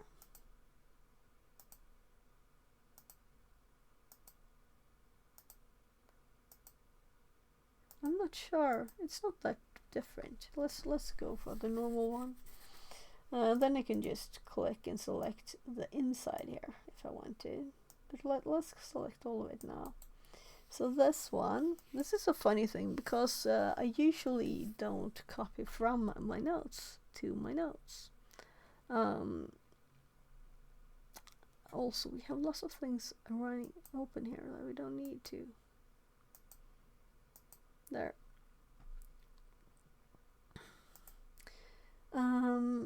This is Windows, so let's minimize a few things. Linux, here we have Windows, and let's make a Defender one. I don't think I have one. It will tell me if I do.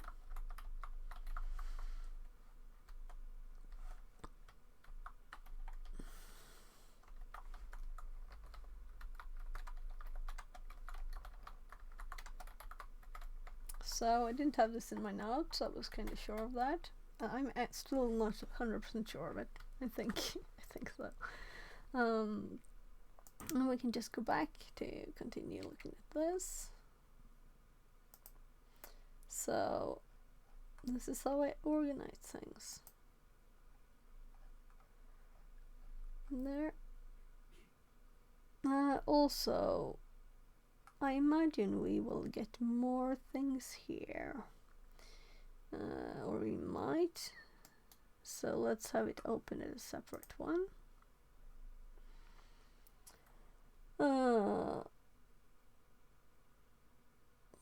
Thankfully we have a couple of scripts, right?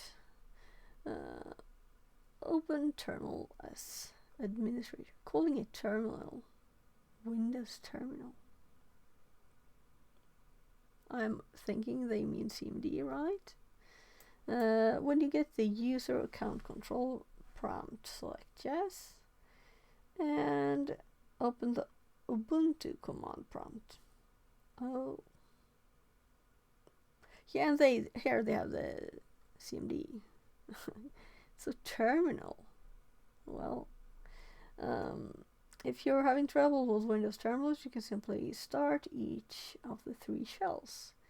We used by starting them directly from Windows Start button. Yeah, apparently they were there. Here's all the space.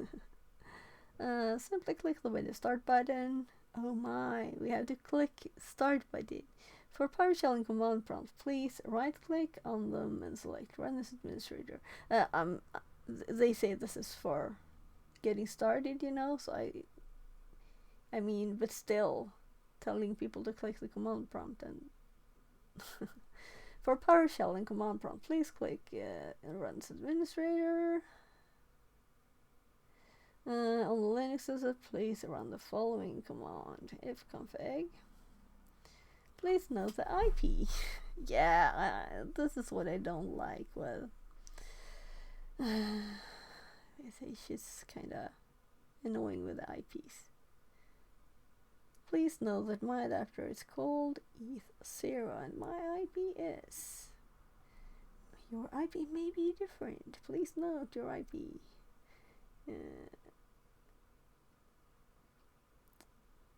Now, run the following commands to start a simple backdoor and backdoor listening. Sudo su. Antosyphon. Okay. Make it an exe.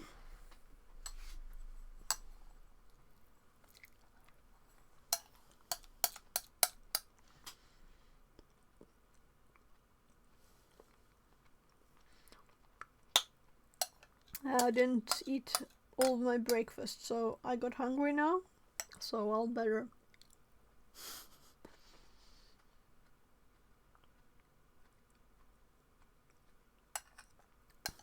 Funny name, right? Trust me.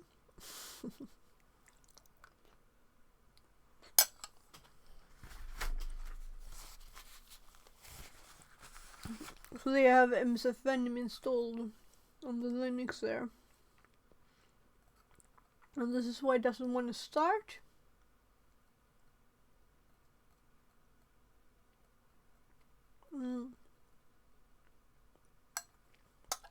Because it's not starting something secondarily like starting VMware in there, it's just the integrated Windows, this H1.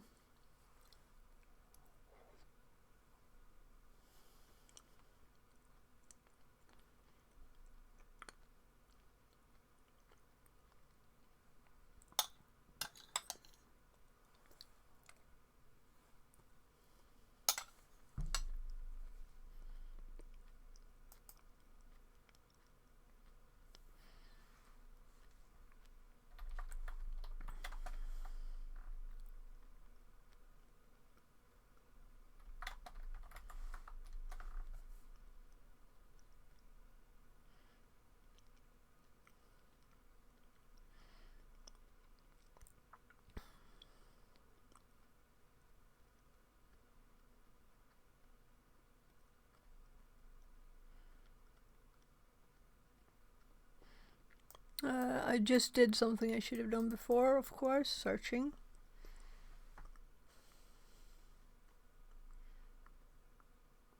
So let's see what this person got for answer.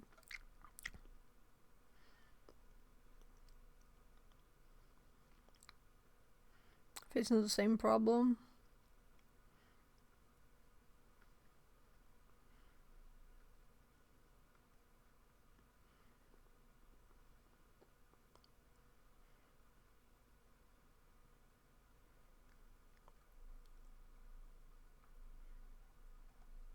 solution for me.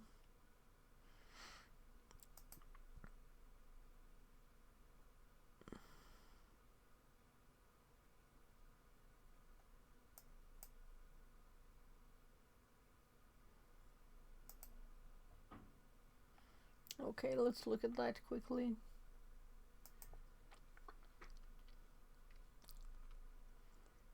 Processor settings.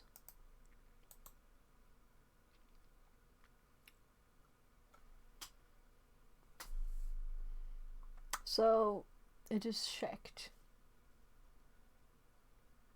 for me and I can't change it. So meaning that's not solution for me.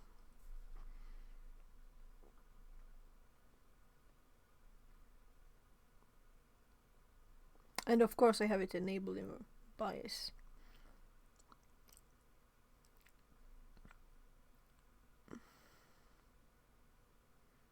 Memory integrity off.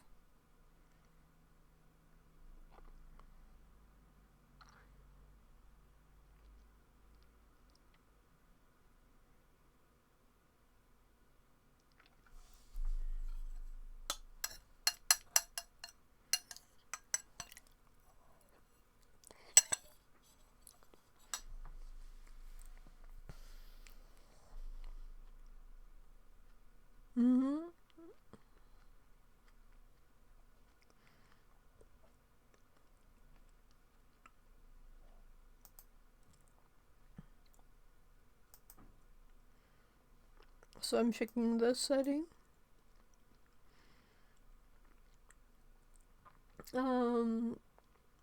Enable VBS. So that's, he has it unchecked.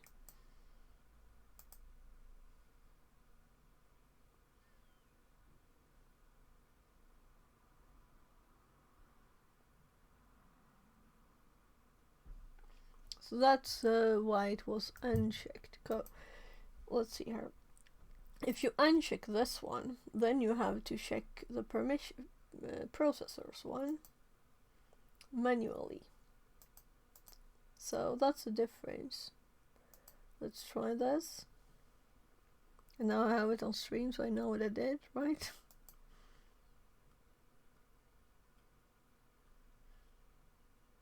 Not supported on this. Continue without. Well, no. So it didn't help.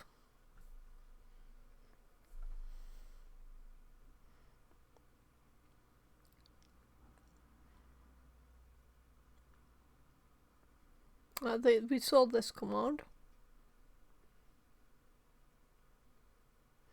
So this is an interesting post. So I'm going to copy it.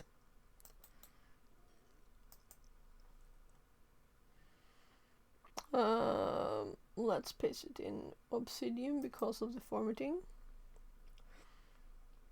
So the labs note, debugging the VM.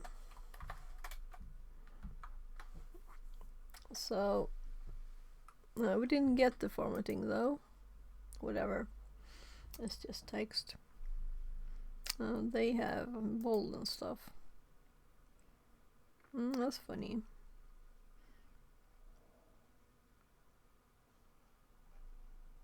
Yeah, why didn't I get the formatting? Let's try another one.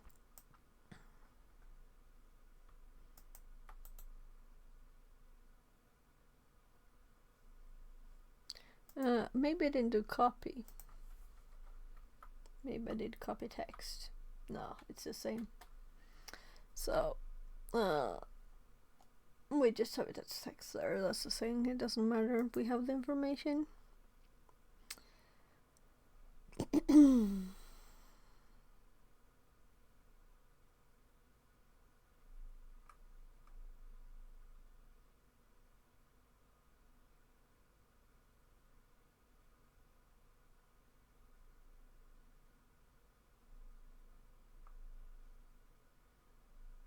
So what was this?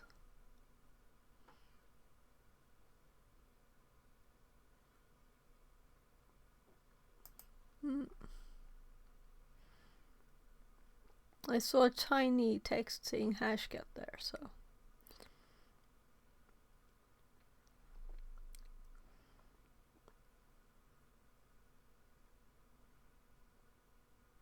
Yeah, right. They had, for people having problems, they had a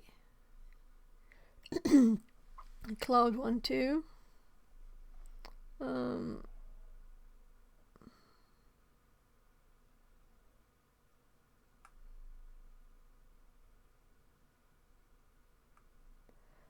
It's starting to get warm in here.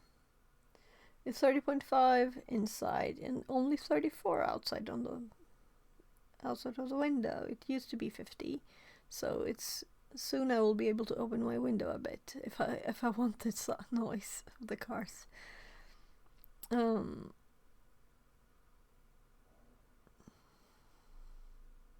So I don't have an AMD because earlier compatibility issues, right?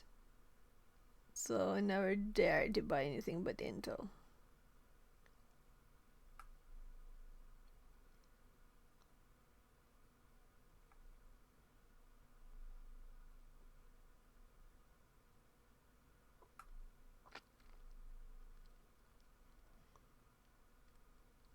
So I don't want to mess with my computer too much just because of these labs. That's since it's working great, you know. So one thing to mess with the options for this virtual machine. Well, that's fine. And the stuff in VMware.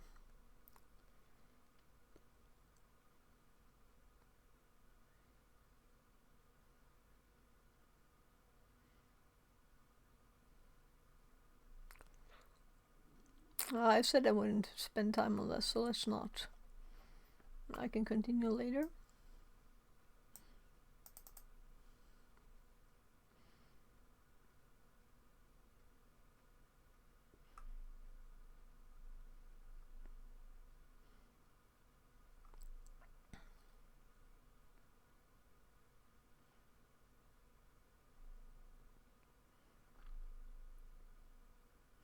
I just saw there was a PDF for Proxmox there. I'm just scrolling up a tiny bit more.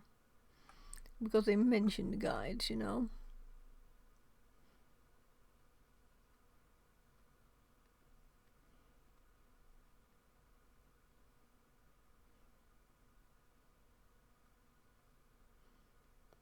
You're viewing older messages. Yes, I know. That's because I want to, but I also want to see the new one here. VMware problem. Here's the usual steps that fix the virtualization error. So, I did find it there. Trying to drag the window. Here. Hyper-V problem.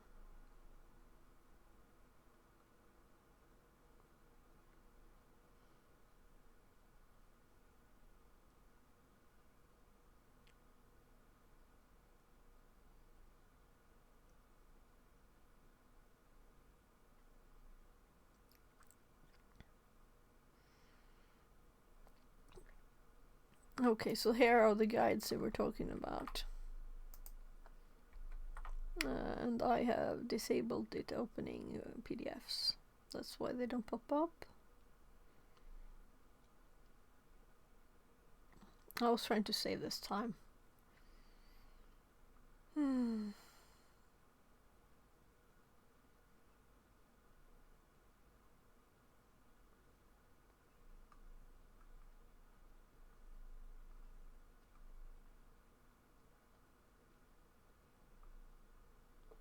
So, let's just jump to present. And I'm going to minimize that. And we need to do something here today too. I would like to do this one It opens at 11 every day. So I think this is a short one. The next in the path. But I want to finish at least day 1, right? And this is just 1 hour in. So let's quickly actually watch this again. Which is awesome. Once we've done that, I'm going to launch the labs component. It looks like I already had open. Yeah, it's the right. And I'm going to do Windows key left arrow to split my screen. And then, like I mentioned, you're going to see there are a bunch of different classes available to you, which is really cool. And you can go through these at your own time, at your own pace, should you want to. And these will function with your existing VM. I'm going to go down to Intro to Security. I'm going to click on App Locker, and this will be the beginning of our lab. The first thing I'm going to do is open Terminal as administrator. As mentioned, hopefully mine works. Let's try it. Let's throw caution to the wind. I'm going to right-click Terminal, run as administrator, and hopefully that security update didn't sneak in and ruin me. Oh, yes, dodgy bullet. Windows key, right arrow, split my screen, and then I'm going to step through this process. This first piece, disable AV, should already be disabled. Are we sure? We're not sure, so we're going to make sure. Launch terminal. We're going to open Ubuntu, our WSL, from our terminal window. What? I should warn you. Apologies. I should. Yeah, okay, so we disable the update. Ubuntu, our WSL, from our terminal window. I should warn you. This is what we Apologies. started reading. We're going to do basically 3 components for every lab. I'm going to step you through it just really quickly. Just go through it like we're going through it right now. Walk you through key components, key steps. I'm going to turn you loose, generally for 15, 20 minutes, depending on the length and complexity of the lab. You're going to do this on your own. And then when we come back from lab/break, I'm going to walk through this slowly with you together. So we're going to go through it basically 3 times. Short, okay, so on your 3 own, times. And then a lengthier walkthrough. So this is just a short. Don't panic. Really don't need to. You're going to go through this process. This is so cool. This is a monumental recent update. Thank you, John. I don't think John sleeps. I'm pretty sure. We'll see. This is a direct note. If you're having trouble launching Terminal as administrator, don't panic. You don't even have to pester the fine folk in the tech support. We've written instructions. Don't freak out. Don't worry about it. There's a workaround, and it's documented in each of these labs, which is super cool. Once we get into WSL, our Ubuntu instance that's running inside of our ADHD VM, we're going to do ipconfig, check our IP address. This is important. Your IP address is different than my IP address, so to speak. You're going to confirm yours. You're going to pay attention to what that is because you're going to use it in the next steps. We're going to run sudo to elevate our privileges in our WSL to become effectively root. We're going to use MSF Venom. This is super, super, super, super important. If you don't change this, it's not going to work so pretty good. You're going to take your IP address and put it in this prompt. You're going to get rid of the brackets. Okay. You're going to get rid of your Linux IP and put in 172, whatever. Follow through the remainder of the steps. You're going to open a second Ubuntu terminal. You're going to launch Metasploit console. You're going to step through the process of configuring the exploit multi-handler, which is just hanging out, listening, waiting for the execution of your malicious payload. Yeah. We're going to copy that malicious payload from our WSL to our Windows, then we're going to run Trust Me, which is our malicious payload. First. And if all goes according to plan, our multi-use handler is going to be hanging out waiting for that connection from Windows to Linux. We're going to gain shell. Really, the overarching point is just to prove that we created a malicious executable, that we effectively attacked our Windows box from our Linux system, and then we're going to see if we can stop that. We're going to go through the app locker configuration component. We're going to open local security policy. We're going to step through the configuration that I just mentioned in the previous slides. You're going to pay careful attention to creating the default rules, and then you'll want to review these components so you can see what it is you're doing. We're going to enforce each of these. It's not enough to configure them. We have to go in and say these rules are enforced. Last but not least, we're going to enable the application identity service. So we could actually have copied the images then we're going to use this command, instead of making gp update force from our Windows command prompt in our VM to basically force the application of the policy that we've just changed. Sometimes policy application takes a little bit of time, it's a little bit finicky. Generally, this should immediately apply that local security policy. Then we're going to switch to an alternate user. Remember, right now, we've given a loophole for local administrator. ADHD is a local administrator. So even though we've just applied and enforced this policy, it doesn't apply to you. It doesn't apply to the ADHD account. So we're going to switch to the allow list account. And then we're going to head over to the tools directory, which is full of all sorts of cool things, handful of executables. And remember, is this in the Windows directory? No. Is this in the program files directory? No. Should it run? If all goes according to plan, negative. It should not run. Once we're all done, you're going to want to restart your class VM, log back in as ADHD, and we're ready to proceed. Okay.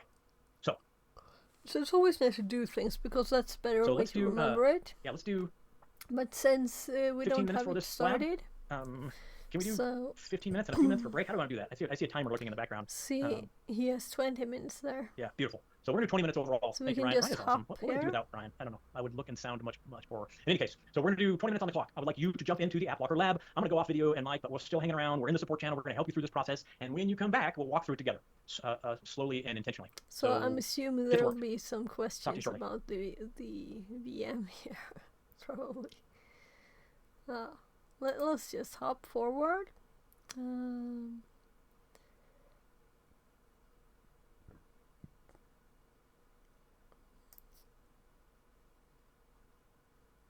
There.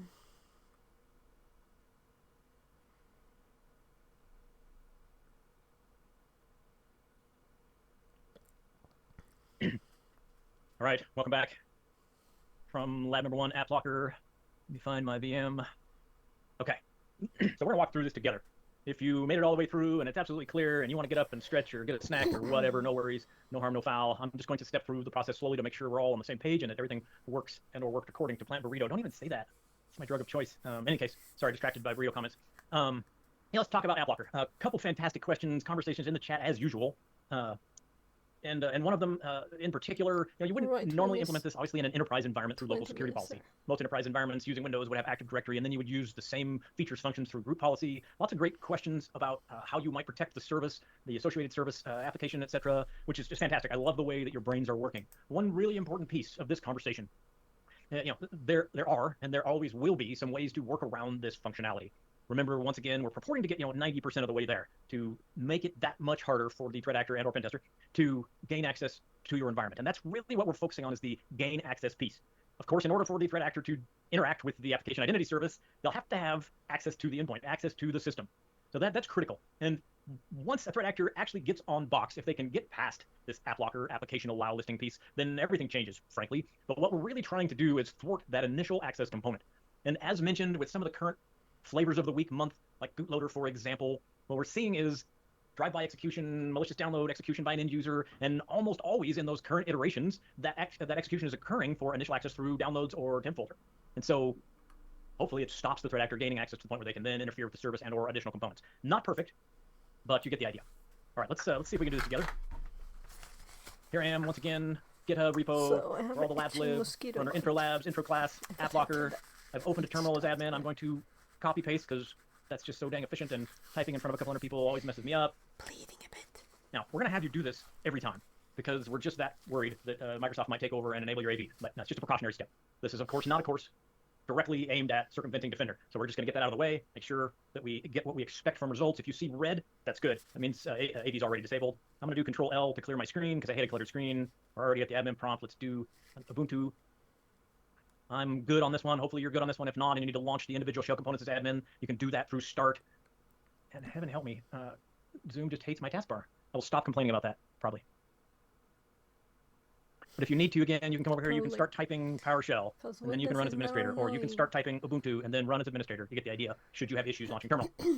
So from WSL, notice we're at the standard user $prompt. We're going to do ifconfig, or we're going to do IPVRA, or wherever makes you happy. We're just trying to find the IP address of our WSL system, our Linux system running on our Windows VM. We're going to pay careful attention to that address, remembering space.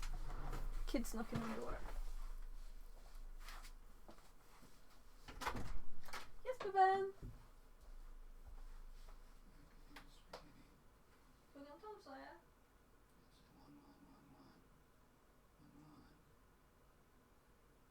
11 alltså. Så då är det 47 minuter kvar att bli.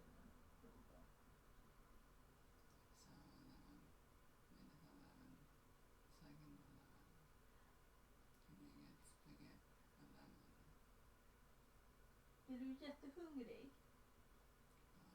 Då väntar vi tills jag, som jag sa, till klockan 12. Okej? Yes. Om en liten stund. 10-12 kan vi ta, Laban. Jag vet. Om en halvtimme till då, okej? Yes. Jag vill att du ska äta rätt tider och ha rätt tider på dagen. Jag gjorde det. Jag hämtade vatten. Jag gjorde det. Ska jag hämta nytt vatten till dig? Okej. Okay. Jag hämtar nytt vatten. Jag hämtade nytt vatten nyss. En halvtimme sedan.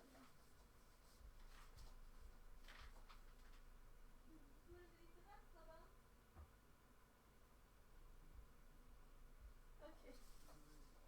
Vad sa du? Jag skulle ju hämta vatten.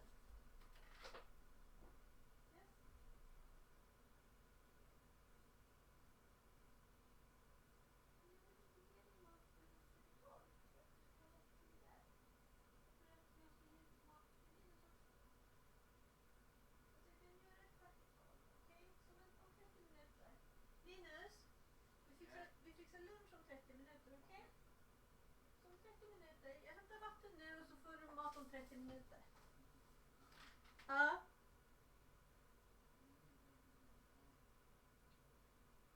Är du hungrig på riktigt? Ge också mat. Förstår inte. Jag hämtar vatten nu. Så får du vänta 30 minuter sen så. Om du är hungrig på riktigt, då är det en annan sak. Men du säger att du inte är hungrig.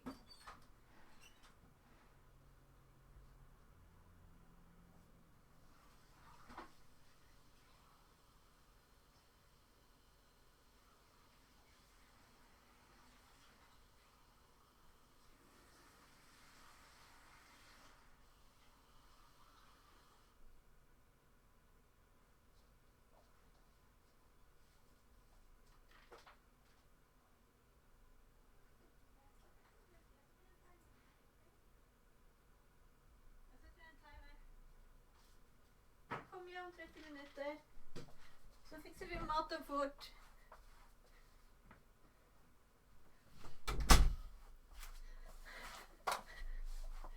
So my 16-year-old who's already eaten twice today he really wants food. So I told him 30 minutes more.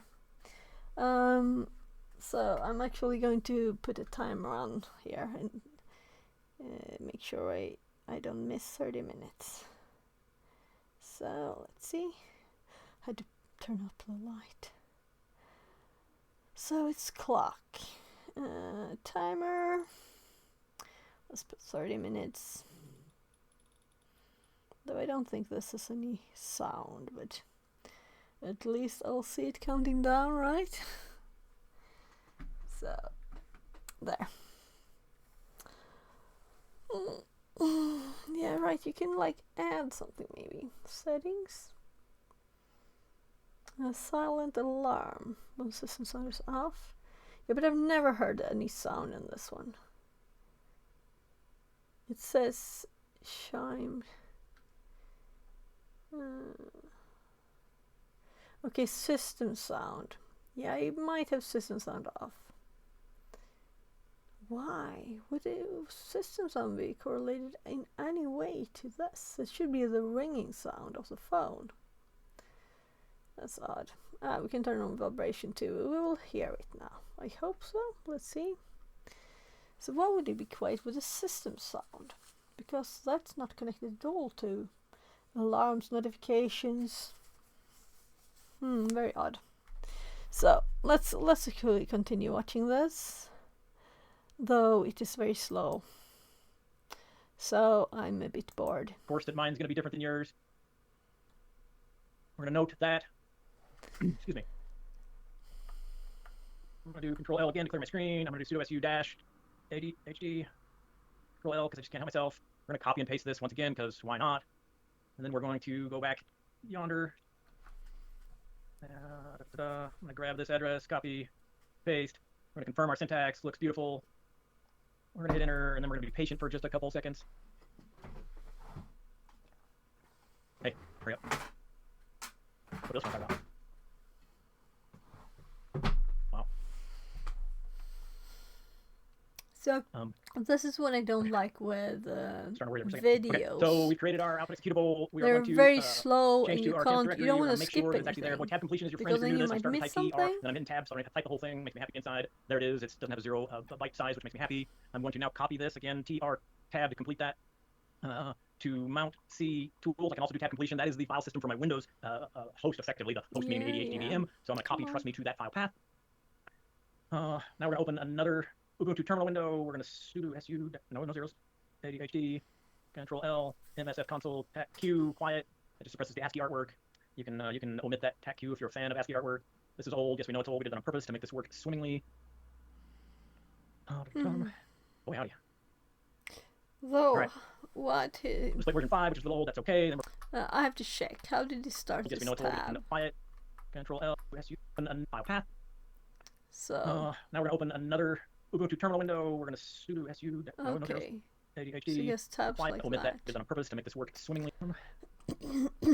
Display version 5, which is a little old. That's okay. Then we're going to go use exploit. Again, I can do tab completion through all of this. I'm super lazy, which I am. Now. Tab, exploit multi-handler, mash enter. be patient yet again. Confirm the prompt looks good. Now we can set tab complete. Tab complete. No? Yep. Just gotta be patient. Darn it, I was not patient enough. Interpreter, maybe tab completion is not worth the patience in this particular instance. So we could just do this on All right, that's our fine. machine Be that way. instead. First, TCP. Set L host. This should be Why not your Linux do host it on IP our address, machine? which we captured You in the know? previous. Why do it like this? I threw in a show options just to make sure, because I don't trust myself. I want to make sure that all looks right. IP looks right. Payload looks right. Control L. I just love that works through most consoles. Now I'm going to do exploit. And again, exploit is a bit of a misnomer. That multi-use handler is just hanging out waiting for our malicious executable to be detonated and call back. So start reverse handler is listening. Excellent. Of course, we might mess Now with we should stuff be able in to the go to a Windows command too prompt. much. I apologize. It's a little hard to tell where you are in this. You got to pay attention. Just pretend that this is an entirely different Linux system, right? It's not running within your ADHD VM. Now we're moving back to our Windows command prompt in our ADHD VM. We're going to change to our tools directory, and then we're going to run our trust me executable. And you can see nothing to see. Obviously, we don't really want a nice pop-up for the end user who just detonated our malicious content that says you've been Wouldn't owned. have two So nothing there. VMs, so we pivot wouldn't back to have our the multi-handler, and we should virtualization see that we problem. now are have remote access to our Windows system. So step 1 worked. Our malicious executable detonated. We gained remote access. We accomplished initial access through execution of trustme.exe. That would be Now, easier, let's right? see if we can keep this from happening. And we'll go to start typing local security policy, open stead local security policy. Are you inherently impatient like I am? I think that's just part and parcel of what we do for a living. That's my theory. In any case, pardon me, application control policies. App blocker, we can see our 4 different categorical components, all rules set to 0. Looks like we've not done this before. That's good. We can expand this box. Each of our 4 categories listed under app blocker. I can do create default rules. Create default rules. A bit redundant, that's okay. Create default rules. And as mentioned, I think it behooves you to take a look at these. What is this doing? Fortunately, it's pretty self-explanatory. I appreciate that. Gives us path. Remember, So this path will actually create the policy encompasses program files rules. x86, so that's good. We don't have any exceptions by default. You can take a look. The second, which is, again, path related to the Windows directory. And last but not least, we have the administrator component, which allows the administrator to bypass this as a safeguard, safety net, if you will. And you can go through each of these categories to see, how those look, how those feel. Yeah, if it's not a GPO, Now, you once again, break it. we've made progress, but that's not the final step. You can see we now have rules associated with each of these categories. We now need to make sure and enforce them. We don't want to miss this step, or this will not accomplish much of anything. So we're going to enable each of those, enforce, say OK. We're going to open services, and I'm going to do run.services.exe. We'll see that application identity is not running. We're going to start that service. Following along, started. We're going to go back to our command prompt, gp update force, which will effectively immediately enforce the new policy that we've just created. Again, assuming all goes according to plan. 300 baud modem, that's true. It depends on your perspective, doesn't it? Where have you come from? Going backwards in performance is just really hard. Going forward is totally cool. Okay, so that should be good. Completed successfully. Now we should be able to come over here, click on the little icon. No? Yes? Did I do that wrong? Yes. Okay, go to allow list. We're going to switch user to allow list. I said we're going to switch user to allow list. Don't make me rub the auto update. Okay, ADHD, lowercase. Apologies, I think there might be a typo in the lab component for that. Is this fun or what? So now we're not supposed to John be left, able and I can to say whatever I run want. Just kidding. executable.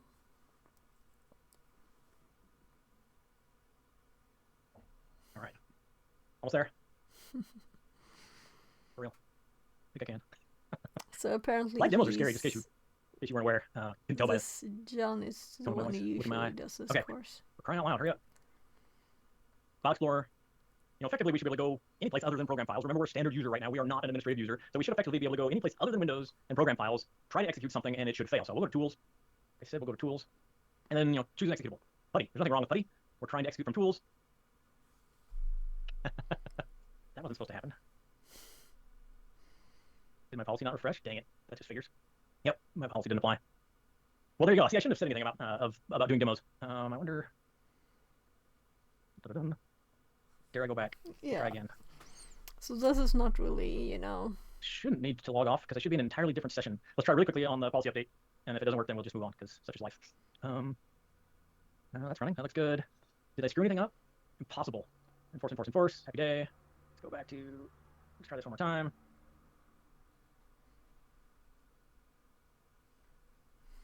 We'll try. We'll do both because why not?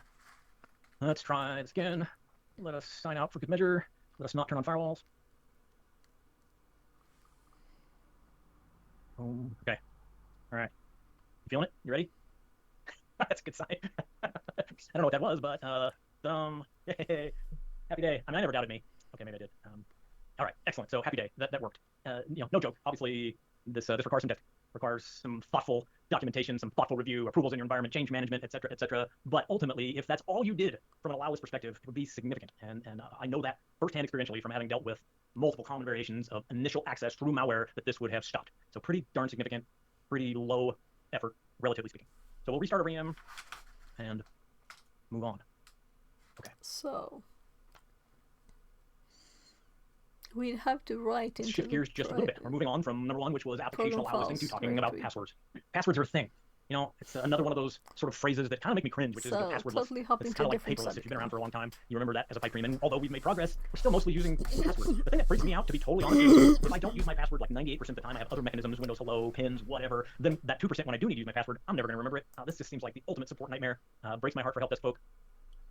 Even in the modern world that we live in right now, it might surprise you to know that we still use horrible passwords in enterprise, regularly speaking.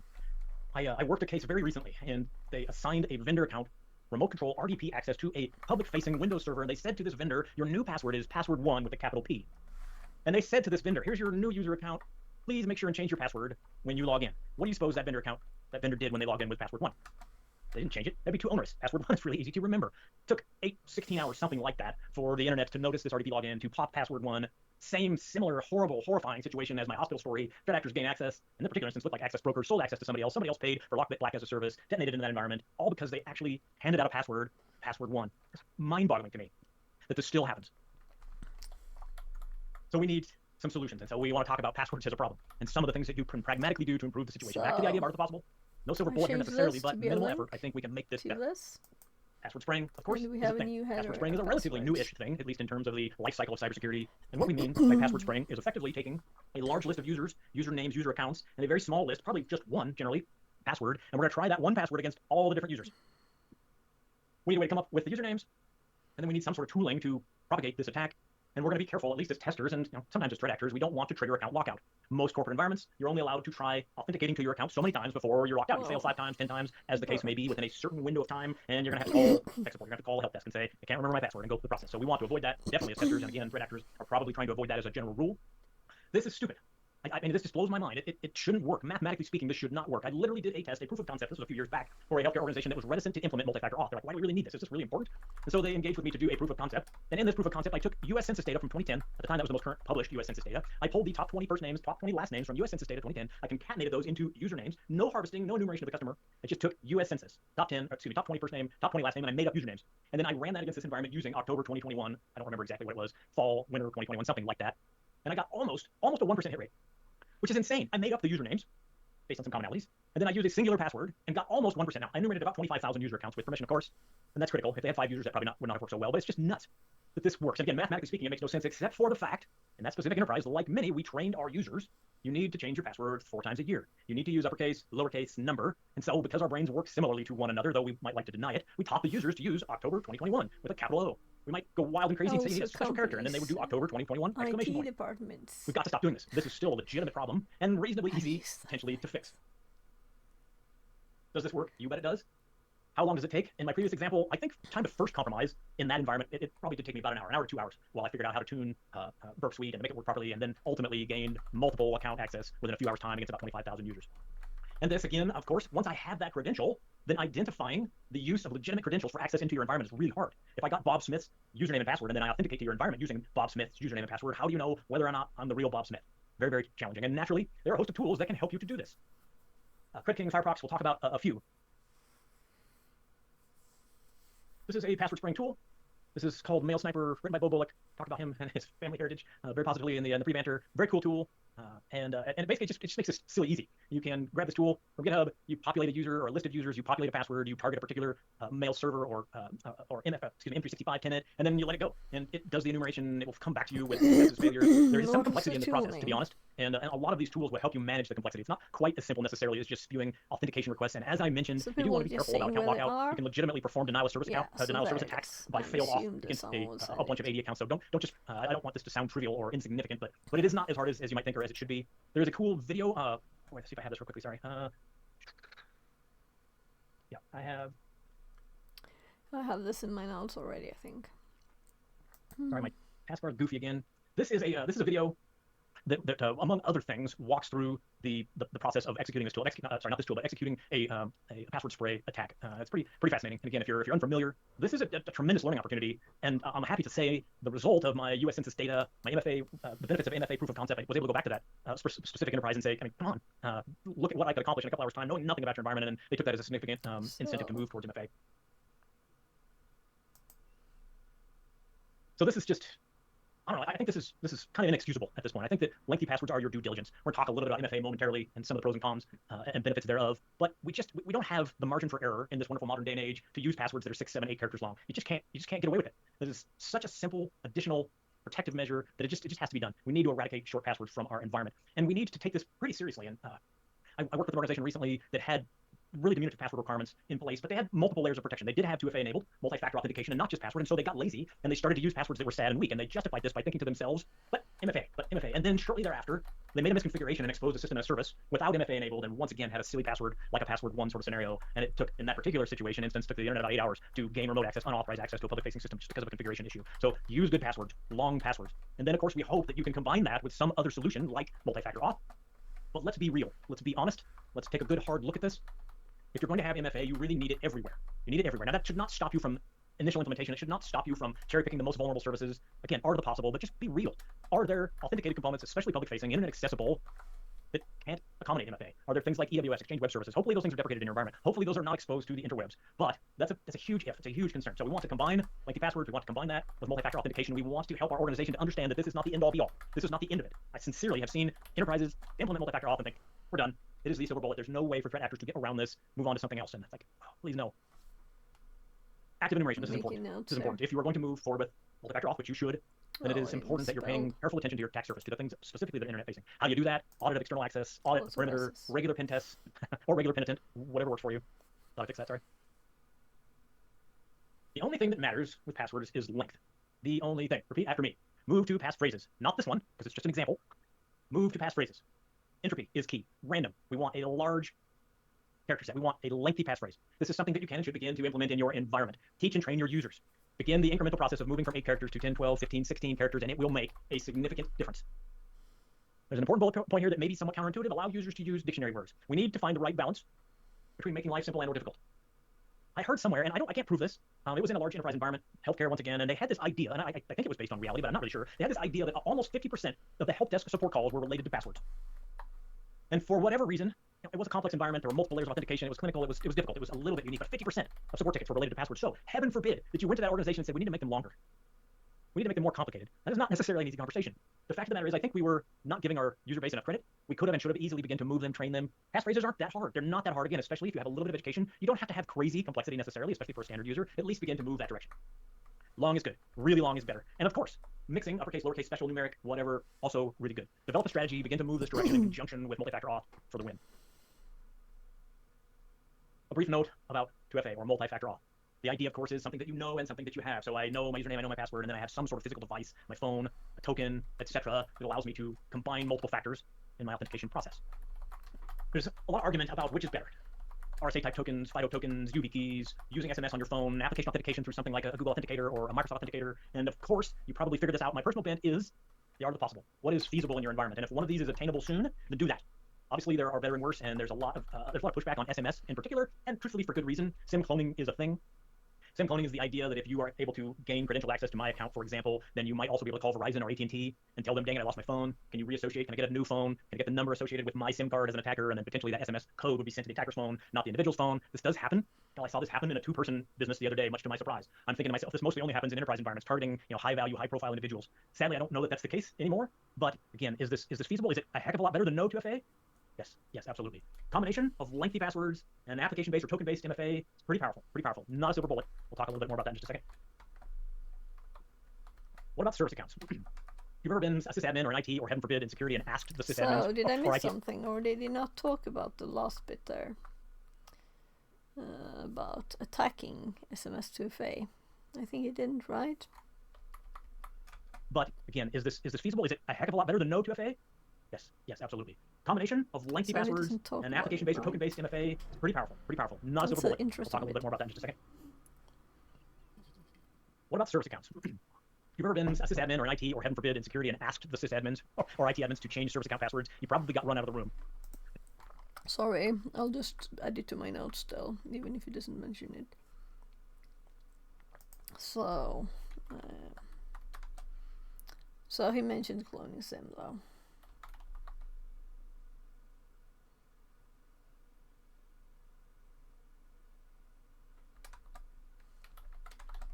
Ask the user to just ask the user to let you in. I can see lots of ways that could be meant, but pretty powerful. it doesn't Not a silver matter bullet. much. We'll talk a little bit more about that in just a second. What about service accounts? You've ever been a sysadmin or an IT or heaven forbid in security and asked the sysadmins or IT admins to change service account passwords, you probably got run out of the room. Potentially they laughed in your face. This is a tough conversation to have. A service account is an account that's not intended to be used by a human being. It's not generally an interactive account. It's generally an account associated with running a service, associated with some sort of application or feature or function in your enterprise. And so in many cases, these are highly privileged. Imagine a SQL service account or a web service account or a file services service account. High level of privilege. Sometimes, I'm sorry, IT, sysadmin, sysengineers, sometimes we're lazy, and because it's complicated to figure out the proper privileges for a service account, we just make it domain admin. That's the easy button. Sadly, in many instances, that service account's been around since 1997 or 2001 or 2005, and it's still using PCI 3.0 password requirements. Happens all the time. Because it's a service account and because it's doing something critical and sensitive in our environment, probably doesn't have a lockout threshold set. No lockout required. And it's hard to change that password, so we might never do it. Password probably set to never expire. The worst part of this kills me, especially in active incident response. You roll in, you add this conversation. We need to rotate credentials on all highly privileged accounts. Let's talk about your service accounts. Where is SQL service account used? On all our database servers. Okay, can you come up with a list? Nope. This is petrifying. This kills me. Happens all the time, often overlooked. We just can't get away with this. Again, our due diligence. There are ways around this. Root managed service accounts is a possibility. We'll talk a little bit about PAM. There are solutions to this problem. Part of it is just the effort. Part of it is prioritizing this. But unfortunately, this is an attack vector of choice. This is almost inescapable these days. And what we're seeing in the wild in active incident response, what we're seeing is initial access through some sort of drive-by end user interaction, often maybe through valid credential use. We see threat actors gaining access to an endpoint, and one of the next things that they almost always do is some basic enumeration of the endpoint and then enumeration of the environment. And if it's Active Directory based, which they all are, the next step is almost invariably the abuse of service accounts through curb roasting process. We've got to fix this. We've got to address this. And the kicker is that this can all be done. Curb roasting is a fascinating attack vector discovered by Tim Medina of Red Siege, really cool guy, cool company. You should check them out. This has been around forever, and it still works because it is part and parcel of how curb roast works in an Active Directory environment. It's not something that can easily be fixed in terms of the technical workflow. And way oversimplified, basically, any standard user in your Active Directory environment can enumerate service principals, service accounts. Service principal name is an actual attribute assigned to a service account, generally speaking. Can enumerate and find these service accounts, and then request a service ticket. This is part of normal curb roasting authentication to access an associated service. And as part of the curb roast process, as per this image, the actual hash value for the service account password is included in the service ticket response. Bummer. This is inherent to the feature and function, to the flow of curb roasting. There are some things that you can do about it, but most specifically, you can make it have a great password. If this is a 7-8 character password, heaven forbid, all alpha lowercase, it's going to be a really bad day for this enterprise. However, if we have lengthy passwords with a reasonable degree of complexity, it can help. It can mitigate this process. But wait, there's more. You know, I feel a little bad for Microsoft, just a little bad, to be honest, not a lot bad. I feel a little bad in that a lot of the things that Microsoft has done for us, they do to make our lives simpler. You know, a GUI is kind of handy. Point and click can be pretty useful, and that's just one in a long line, a long list of things that they do to make life easy. Ever heard of a PIPA, automatic private IP addressing, for example? It's the idea, again, once upon a time, that DHCP, IP address allocation in a small business environment is hard. They're probably not going to have a DHCP server, so what if we just make this automatic component that assigns IP addresses within a small network environment? And I think, well, that's pretty nice of them. Thank you very much. And unfortunately, that is another in a long list, a long line of things that are security issues, security problems that seem to prioritize ease of use. And LLMNR, MDNS, NBNS are all broadcast and multicast name resolution solutions that Microsoft implemented, giving them the benefit of the doubt, I guess, to make our lives easier. Name resolution is hard, right? If I'm going to type in and open a browser and type in www.google.com and mash enter, the TCP/IP stack on my system needs to associate that. The browser needs to associate that URL, that name, to an IP address. And how does that happen? Well, enterprise environment, you have an internal DNS server, internal resource that provides that address to the client and the browser, and everybody's happy and no big deal. That's why we have IT admins and sysadmins. But what about the home user? What about the small business, which is a handful of employees, a handful of computers? We should make something easier. We should make broadcast name resolution so that one workstation in the small business environment doesn't need to have a DNS server. They can use link local multicast name resolution or mobile DNS or NetBIOS name service. And when they try and resolve a name to an IP address, they can just say, hey, anybody know the address associated with this name? And if it's a secure, trusted environment, oh, sweet, that works nicely, right? If it's not a trusted environment, if it's not a safe environment, what could go wrong? Anybody know the address of the server? And of course, if we are in play or a threat actor is in play, all we have to do is shout quickly and loudly, that would be me, I am your server. No authentication, no validation, and the endpoint would then potentially redirect traffic to me. We combine that with Windows' propensity to authenticate to anything and everything in the background automatically as a ease of use, single sign-on service, and this is just an abuse playground. Responder's a pretty cool tool, been around for a little while. I have seen entire pen tests, not from Black Hills, entire pen tests from other organizations with nothing other than running Responder on an endpoint and saying, we got all your creds, because it's just that silly, simple to abuse in a typical default environment. It's getting better. It's getting better. We're seeing these things disabled and deprecated in newer current versions of Windows, moving away from broadcast, multicast, link layer, NetBIOS. You should not need these things. You really should not. It does take a bit of effort on older versions of Windows to make this go away. Sorry, I feel a little passionate about this one. It's silly that this still works too. This just needs to be fixed. Now, this is not generally an initial attack vector. This is not how a threat actor gets into your environment. But once they get into your environment, once they get past initial access and look to do privilege escalation or to pivot somewhere else to move laterally in your environment, this is brutal.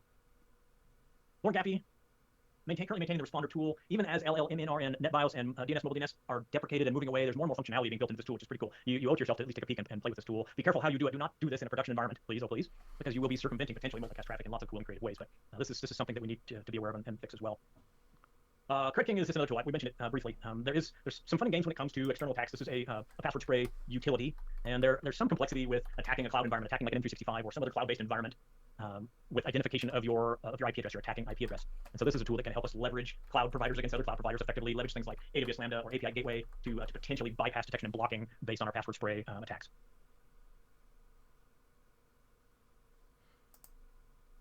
So, did we get a link? Yeah, only to responder. We can open that one too, but attacks. Let's just search for Cred King 2.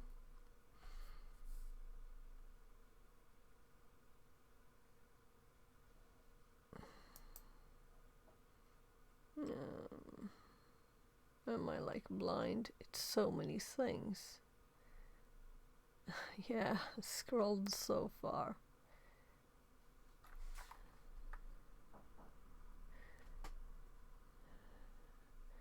Can't read that. Yeah, it's Cred King. You stay ready.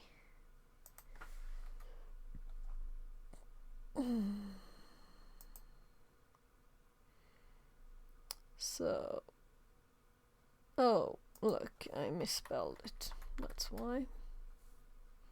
I thought so. So we have this one up too. Lots of things to test later, because I want to test all these.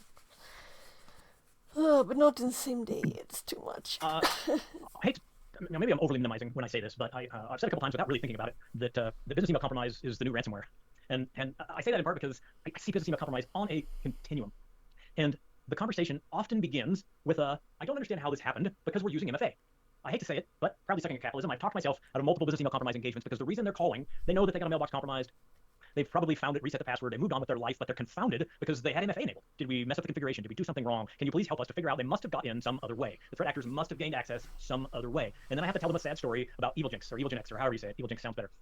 And this is just one tool among a handful that are gaining in popularity and prominence, and what this does effectively, it's an evil proxy.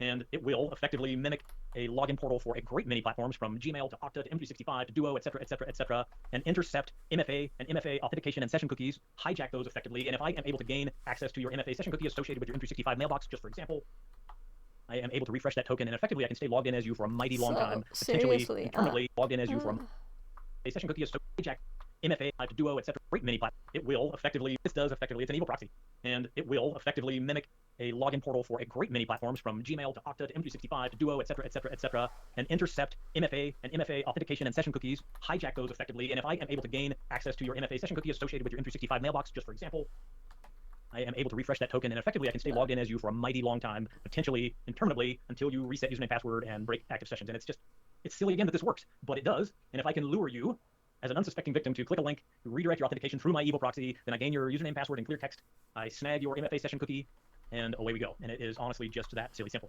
This is getting better. It's gaining awareness. The answer to this problem is a little challenging. There are new forthcoming features, functions of conditional access and authentication restrictions in M365 that make this better. The FIDO tokens, FIDO compliant tokens make this better. Ultimately, I'm afraid to say this, but ultimately, it comes down to, in many ways, teaching your users and or prohibiting them from getting to the initial lure, the initial malicious access. And it is very typical. I clicked the link, I was prompted to log in, I logged in, and obviously as security practitioners are like, why did you do that? You should have stopped, you should have known. That's tough, that's tough. I really, the main takeaway from this is that MFA is not a silver bullet. It is not the end all be all. It does absolutely help, but this is a tough one.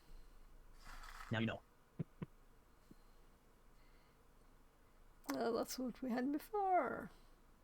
Let's talk about password managers just a bit. Asking the user. This is occasionally a heated discussion. Sometimes as security practitioners, it's pretty frightening to think about putting all your authentication eggs in one basket. Take all of your credentials and put them somewhere. Put them in a hosted somewhere, like a LastPass or OneLogin, for example. And that, honestly, I relate to that. I have a little fear and trepidation about putting all of my credentials somewhere. And then, obviously, there have been fairly recent issues with some major providers.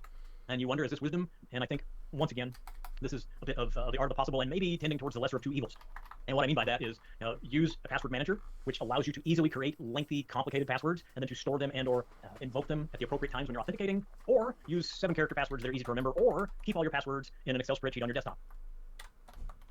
Lesser of two evils. Obviously, I would strongly prefer to use a password manager than you use really sad passwords and or you document them someplace that's super easy to gain access to. Lots of internal debate about Proton Pass dropped in the chat. This is just a fascinating conversation. What do you use? What do you like? Are some better than others? Yeah, absolutely. KeyPass has been around for a long time. The price is right. It's free. It's not super easy to use. Make a decision. Go for one. Have some conversation with peers, with associated businesses. See what works for you. There are some pretty significant differences between corporate solutions and single end user solutions, and that's important. You have to figure out the requirements for your solution. And I think, I don't know why, this is often overlooked at, as an enterprise security practitioner, what do you provide for your end users? I used to work for a security manager. We would find through internal enumeration or red team exercises or whatever, we'd find users constantly storing their passwords in a file named passwords on their desktop, Word doc or an Excel spreadsheet, and we'd just be furious. How could they do that? And I go to the security manager and say, can we yell at them, please? He was much wiser than I was at that point in time. He'd say, you can't yell at them until you have a solution to offer them, and need to be able to say to them, don't do that, do this. That's something I think is really important, again, for enterprise security practitioners, is to think about how we extend this to Bob, Sally, Jim, as opposed to just focusing entirely on our IT folk, our sysadmins, or highly privileged users. And especially as we get to the next slide and we talk about enterprise solutions, think about if and how you can extend this affordably to your user base. It's a great conversation to have with a vendor when looking at an enterprise solution, to say, we want to implement this, but we need access, we need end-user feature function for all of our users. Really an interesting perspective and important, I think, in your overarching rollout. Sometimes you gotta spend some money. Yeah, sometimes you gotta spend some money, and there's just no way around it. Laps is free. Laps can be a bit of a challenge to implement, not terribly onerous, but Laps uses some Microsoft provided features and functions to manage and rotate local administrator credentials within Active Directory, and I would highly recommend that you take a look at that if you're unfamiliar. Then there are a whole bunch of other privileged identity management solution, or PIMs or PAMs or whatever you want to call them, and these often incorporate some very cool, very complex and significant functionality that allow you to manage your passwords. These can be used in a limited feature function just to manage your highly privileged accounts. Sometimes they can again be extended to the user populace. In many instances, So that's the timer going off, and now it's audible, which is nice because I've never heard it before, ever. Because I usually have the system audio off, which doesn't mean I don't want alarms for a timer. So I'm going to quickly go make food for my kids, and it's not a long thing, it's a microwave thing, and for me too. So yeah, let's do something like this. And let's put up the text that I'm making lunch. I'll be right back when I've made the lunch. Right, let me check one thing more here.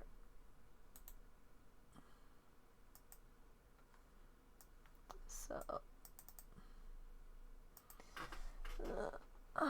let's see quickly.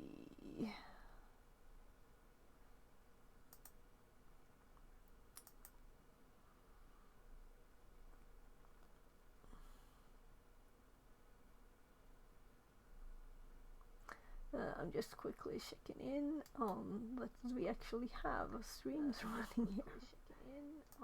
Yeah, on YouTube. That was the Twitch one, and I'm checking YouTube too. And it seems to be on too. Though there's a bigger delay there. Yeah, the link is actually visible there. Right, so I have a note to myself saying auto mess to YouTube too. So I should probably start that, and I should maybe change the time of my auto messages, because I think they're a bit too often, right? Maybe you should have like a number of messages that can be sent, like an array, and just send one of them with a regular interval, so the more I get, they don't get more often and comment. We might fix that later. Probably not today. I want to finish this thing, so I'll be right back.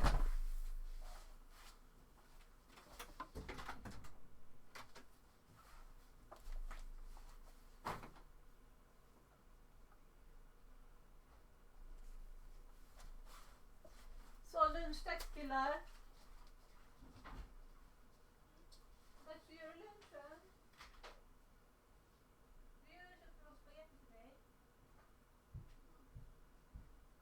Jag vet, du får maten på. Jag börjar med den nu. Yes, I know. Jag sa en halvtimme. Vad vill du äta med Linus?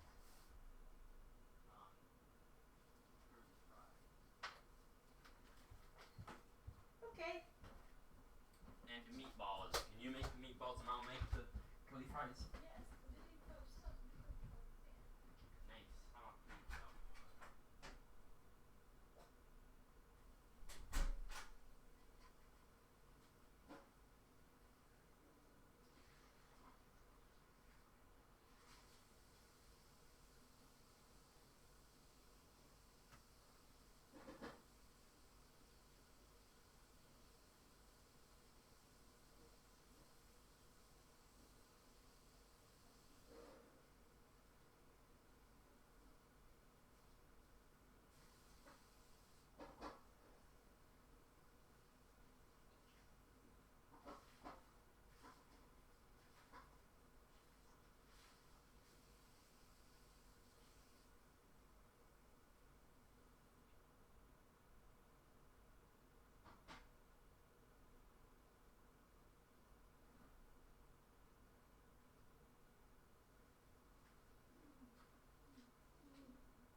häller vatten på majskrokorna så skulle de ta typ ingen plats alls.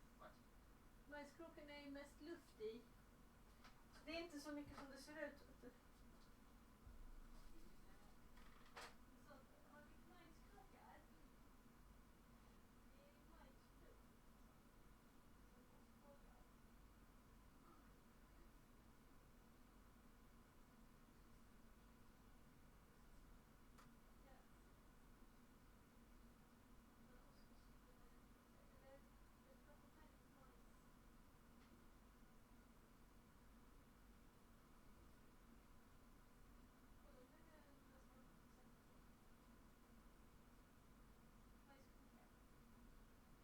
Gör dåligt ljud. Okej.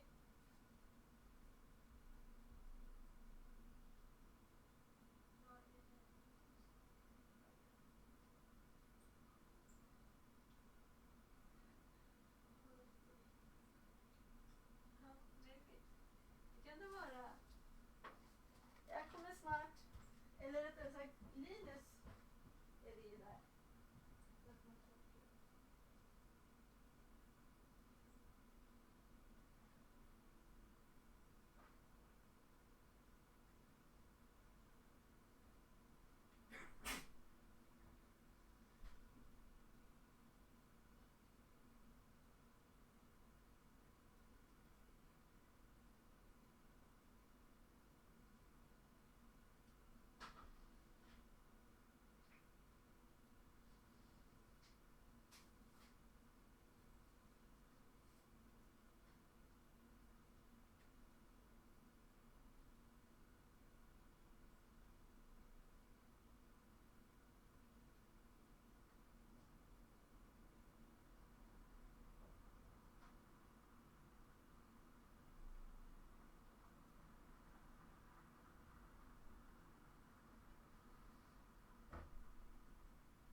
So, do they have a call?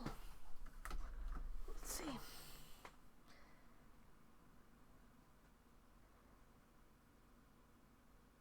Oh, potential fraud. I had someone calling about my Bitcoin the other day. And I said I didn't have time to talk right then. I think it was the same. So, nothing important. I'm just...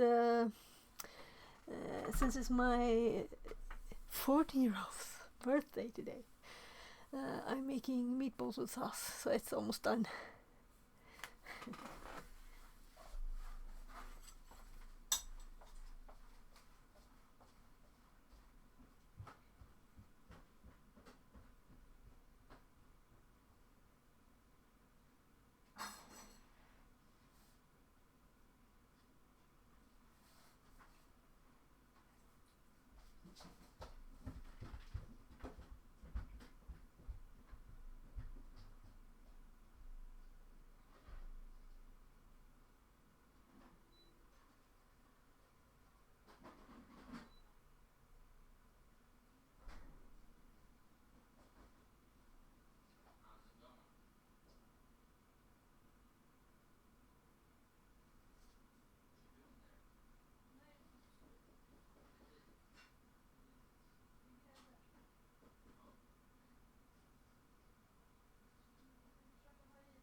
Professor Leda 2R says.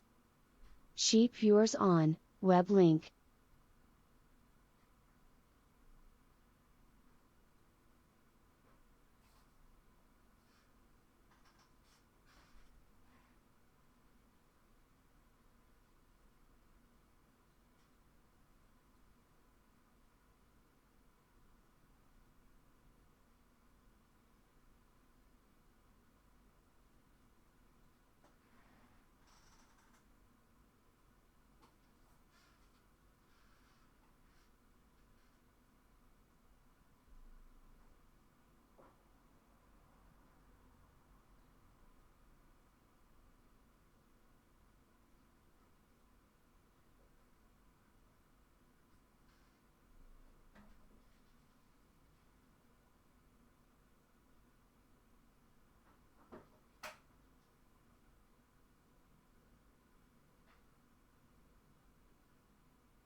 Fixerbot says.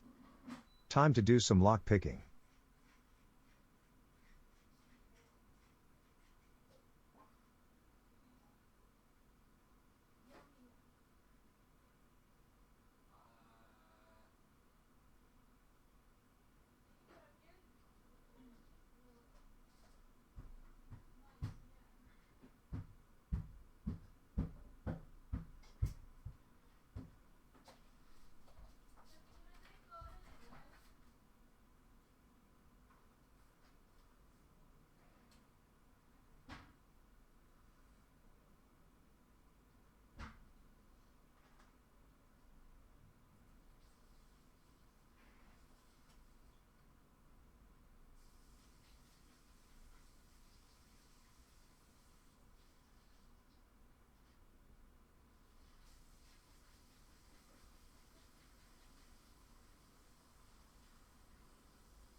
So, my kid's birthday lunch.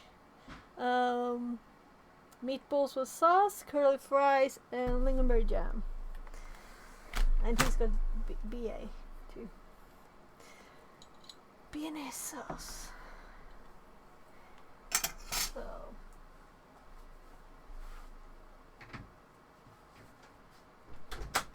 Because he has so much more fries than I do.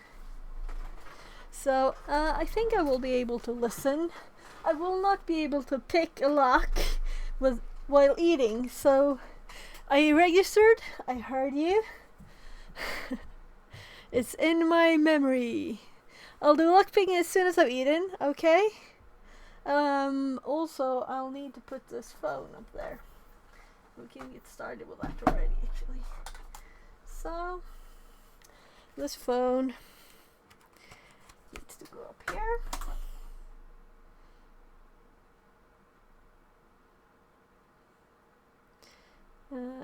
It was used as a chat cam for Monday's IRL stream, so I'm starting Arian. So it will be ready. We don't have Arian on the computer yet, so I believe that as soon as I start it will just connect. There. So right now my light broke. So we'll have to fix that. Maybe we should fix that too, the stream. We'll see how much right message.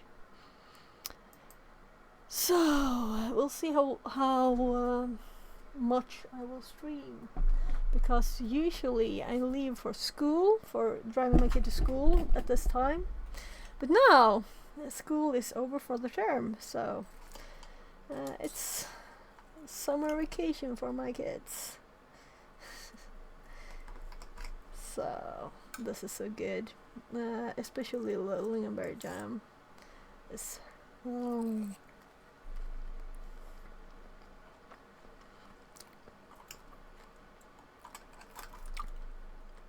this was my favorite food when I was a kid, I think. I should have a bit more spice in the sauce, I think. And that curly fry was stone.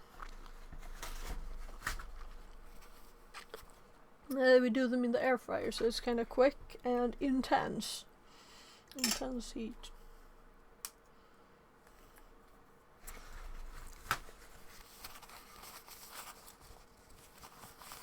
So, let's get started. I'll move my notes back to the right screen. And I was just going to type privileged identity management because I did not have that ready. So let's actually put that in the note too. In the let's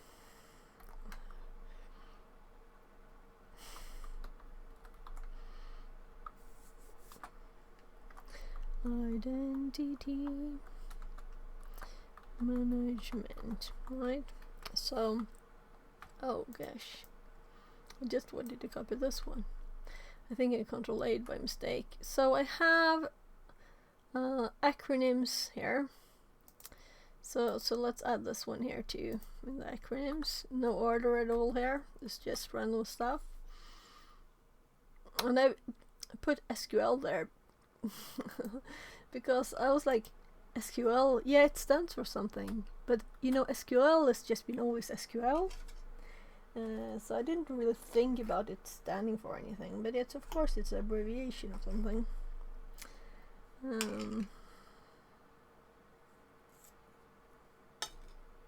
Didn't think of that.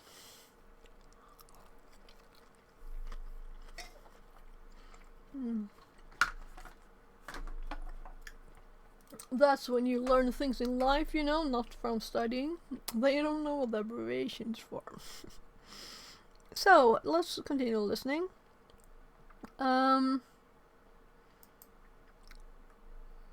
I can't scroll down. No, it's this one. Oh, right, I plugged the phone in, that's why. So now go away. Click. There. So,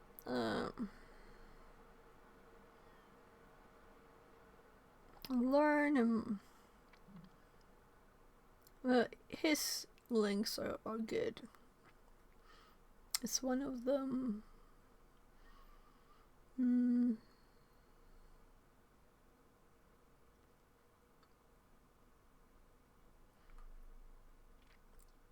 I like one password. I've been using it forever. I just use Bitwarden. The only reason I use ProtonPass now is because of the email address. I've seen a user literally just use their first name as their password. Their name was 3 characters. Actually, I know my dad used my name backwards. Sophia backwards as his password. Like 35 years ago, maybe? 40 years ago. So, no longer as unsecure. What's the great? Password XLS for cyber deception. Yeah, I'm like putting an Excel file for yeah, honey file. Or just a text file. But I'm thinking they might. No one runs code in Excel files by default, right?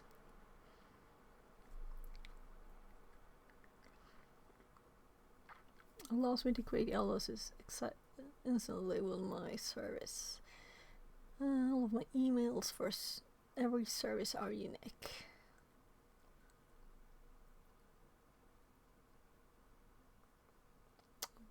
That's why you can tell who is getting your data via spam.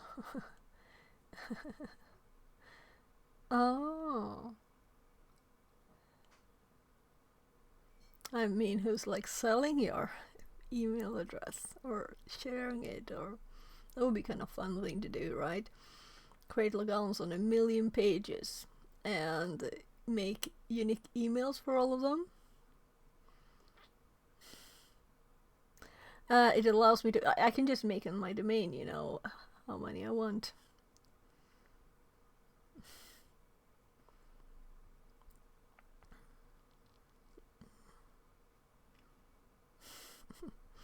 Yeah, so let's continue watching, and I'll make notes, and I'll try to eat at the same time. So I'll go back a tiny bit. Limited feature function, very complex and significant functionality that allow you to manage your passwords. These can be used in a limited feature function just to manage your highly privileged accounts. Sometimes they can, again, be extended to the user populace. In many instances, you can buy features and functions that will automatically manage and rotate service account credentials. Lots of cool stuff. So definitely take a look at these, at least as some potential options. These are much more capable and powerful than a KeyPass, for example, and often are a requirement for a larger distributed business or an enterprise environment. And one of the coolest features about these, or PIM as built into some cloud platforms, are just-in-time access. And what we mean by that is that if you have domain admin credentials, for example, you have to log into an authentication portal, incorporating MFA, of course, and then you have to check out, for example, sometimes check out with approval access to a highly privileged account. And then generally speaking, the credentials for that account are short-lived. They only last for a certain amount of time, 2 hours or 4 hours or what have you. Very powerful. This is a huge impediment when it comes to dissuading attackers or pen testers from lateral movement and or privilege escalation. If all of your domain administrator accounts are protected by a PIM just in time, additional authentication portal, additional multi-factor authentication makes this just much more difficult for unauthorized access. Again, not impossible, but potentially pretty significant. Okay. Before we jump into this lab, I want to take a brief foray. We're nearing the end of our day today. Your troopers, you've been fantastic participants. We're going to walk through the lab really quickly. We're going to set you loose on the lab, and then we'll come back and do it together. And then, time willing, which I think we're doing pretty well on time. Time willing, we can have some discussion. We can have some open Q&A. I don't want to say ask me anything because I'm not as smart as John, so ask me anything easy. In any case, before we go there, I want to just talk briefly about where we've come. You know, we've spent a few short hours together today, and we've talked about a few, I think, reasonably simple things that we can do to increase the security of your environment. And we're going back to MITRE. That's the promise, of course, of this course title, Introduction to Security in MITRE. And I want to think about some of the things that we've done. Going back and to MITRE. Specifically, application whitelisting is just significant. It's just really cool and needs to be done. And you start looking at this categorical component. You start looking at the combination of application allow listing and lengthy, complex passwords in conjunction with MFA, and we're taking a huge chunk out of initial access. We are dramatically increasing the complexity of malicious code execution in your environment, which also impacts persistence. Once we move into passwords and PIM, lengthy passwords, securing your service accounts, and we're moving into privilege escalation. And again, we've only spent a couple hours today really talking about this stuff and checking just a couple boxes of things that you can, I think, reasonably low lift, low effort, implement in your environment and have dramatic, significant impact. That's the hope. So let's talk about this lab. I would like to be administrator. I'm a little scared that on reboot I'm going to have security updates applied whether I like it or not. We'll find out. No. I got something on my keyboard. What is that? I have no idea. So, this is a problem. So I'm going to probably hold space. Let's do it in the editor.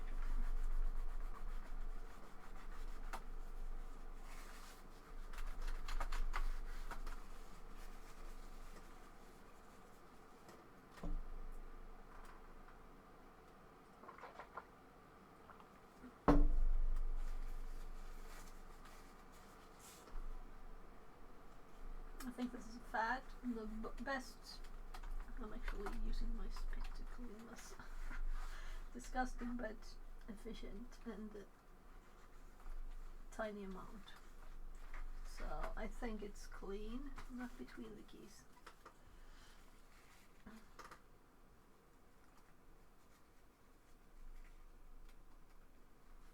So let's see, can you paper?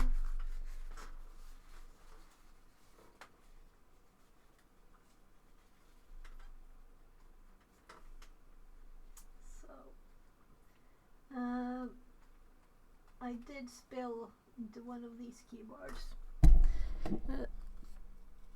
I spilled into the keyboard that this is built from. Let's call it like that. It's just a normal keyboard, which is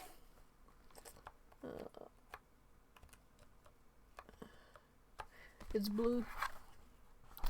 But I spilled just water into a new one. And I just replaced it because the keys, the visible, the keys were worn out, the letters, so it was blue like much more than it should be. And and then I switched to a new one, and I spilled just water. It was like lemon taste, like a bit of bubbles in it, but mostly just water, and it just didn't work anymore. I think it was actually when I opened it and it had been shaken before it got delivered home. So very annoying, because I had to build those two into one. So the electronics is from the old one, and the surface and the bottom, all the outer bits, are from the new one. But it worked, so that's good. Also, the space key of the old one was doing sometimes 2 spaces and sometimes no space.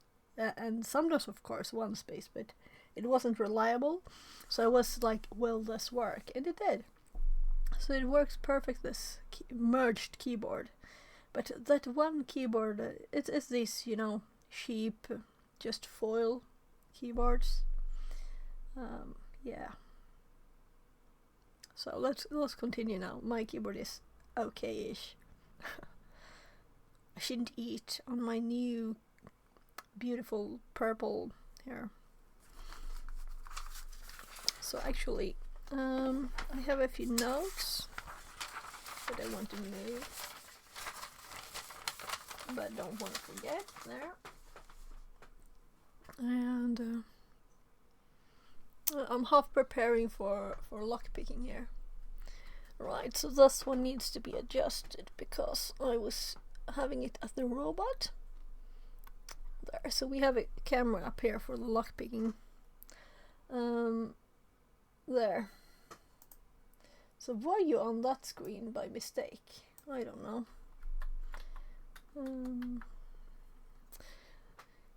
So I'm going to go back a tiny bit because I kind of missed. And checking just a couple boxes of things that you can, I think, reasonably low lift, low effort, implement in your environment and have dramatic, significant impact.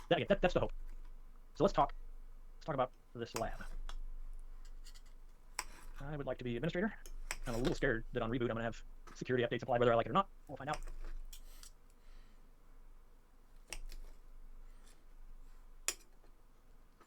All right, see what happens. Let's open our labs.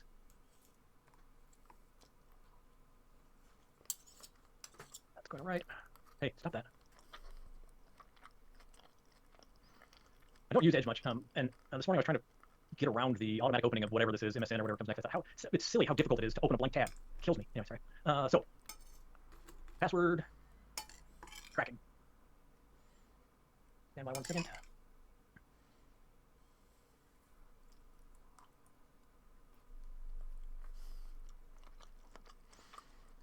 Sorry, just checking the configuration thing really quickly.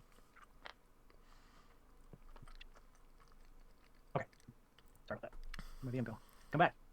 Okay, moment of truth. Can I open terminal as administrator? Also, they wanted to hide their full email addresses too. I win one more time. That's Microsoft 32,940 me too, but in any case. Though, well, unsurprisingly, you're going to make sure that AV is dead. Administrator console, command prompt, here's your notes in case that you lose this particular round against Microsoft and or they snuck in a security update. You can still get to PowerShell Ubuntu command prompt directly from start. Once again, remember you just pull this up and start typing and then run as administrator, as the case may be. Now, we're going to use a tool called Hashcat. Hashcat's pretty cool. Hashcat is something if you're new to, you're going to want to come back and play with later. Makes me happy inside. If you use John, for example, you're going to like Hashcat. It's a little more complicated, but with the complexity comes all sorts of power. It doesn't have to be silly complicated, as we'll see in the lab, but you can nerd out on this. There are like data scientists, Hashcat nerds on the internet. This is where I kind of started the amount of time, energy, and effort spent trying to figure out how to use this tool to its full. So pretty cool. So we're using a slightly older version. The coolest thing about Hashcat, one of the coolest things, is it used to be very unique in the utilization of graphical processing units. Hashcat will use your video card, your GPU.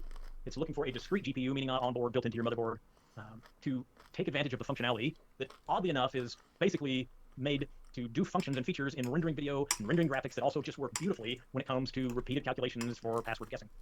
Think about the idea, how many CPUs or CPU cores do you have on your system right now? Maybe you have 4, 8, 12, 16, using an i7, whatever. So you've got a handful of processing cores related to your primary Intel or AMD chipset, at least from a more legacy perspective.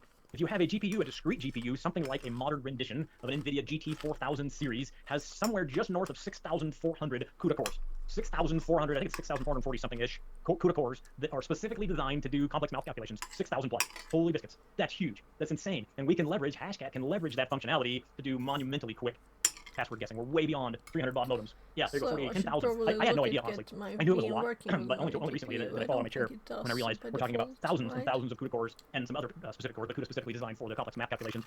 Incredible. And so investing in a good gaming rig, password cracking rig is probably important. Probably a good tax write-off. We're running this in a VM. You probably don't have, generally speaking, a discrete graphics processing unit assigned to your VM. In some instances, I suppose you might, but that's pretty unusual. So we've kind of tweaked this to make it work in your VM. This is not ideal. Obviously, having dedicated hardware is pretty significantly important, but we staged this to work and so that you can experience this tool and some of the features and functions. And then if you're going to get serious about this, then consider the GPU thing and or some cloud-based resources as well. All right, sorry, side note. So, Hashcat, slightly older version. We'll take a look at this at length together after you do a walkthrough momentarily. This is kind of important. I think that this is not specifically necessary in your lab environment, but we're going to do it for good measure. Hashcat has this thing called a pot file, and for the sake of efficiency, every time you crack a password hash, we'll talk about what that means in just a second, Hashcat keeps a record of that, and it will not crack the same hash twice. It thinks to itself, why would I do that? And it thinks a little bit for you, and if you're not aware, then if you crack a hash, you see the output, you're like, yay, it's password 1, and then you come back a month later and you use the same system, unknowingly you try and crack that same hash, and Hashcat does nothing, because it's like, hey dummy, I already checked the pot file, you did this before, I'm not going to tell you again. So cleaning this up is pretty useful, recognizing that it does then sort of clear your cracked hash history. So that's just a cleanup step to make sure that we're ready to go. We're going to move to the Hashcat directory. We're going to then use this particular rule.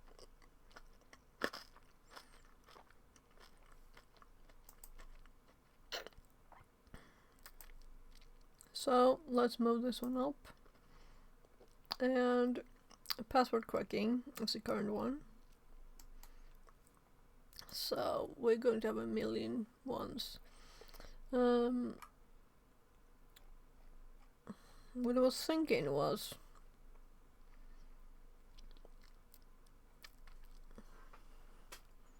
did it have anything on this? Yeah.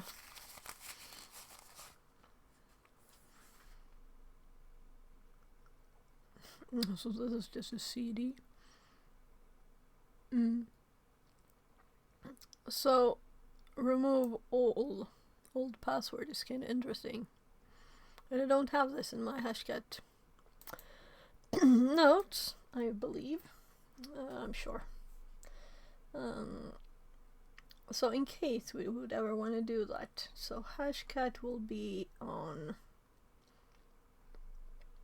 let's see,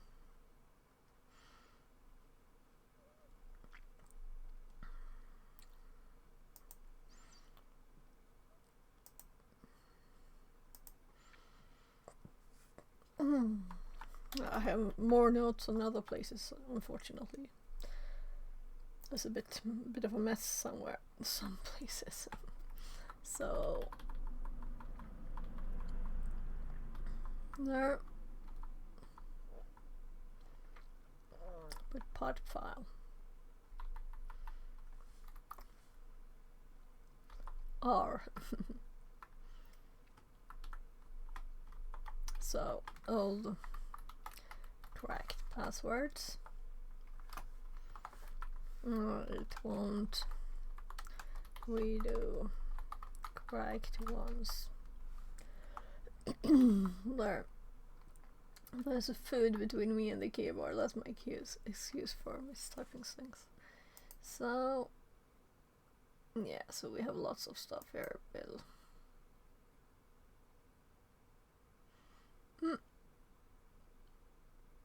We'll see if there's something else we want to make notes on, but what we want to do is to add the number 2 here, and we have the files up here. Let's actually open the labs one in Explorer, and let's keep these 2 up. So well, they could be like this. 0x49766616E says, "Hi, Fixit. Hi, welcome back. How are you?" So let's see here. I have these. Let's see, intro class, and this is called I'm password good. cracking. Great. There it is. So let's into the labs, and we'll actually not copy this one, but let's just move these here and hope they have relative file things. Yes.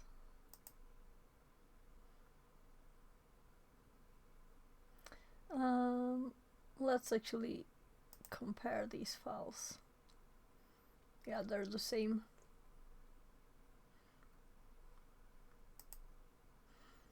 I broke my nickname on Twitch and can't change it back in 2 months. Twitch does not allow it. D. Okay, so that's why you added an E. What? It was Ivan Lynn 86. Okay. Because I noticed that you were not new, but I was like, I know there was one person below the numbers. Okay, so you're Ivan.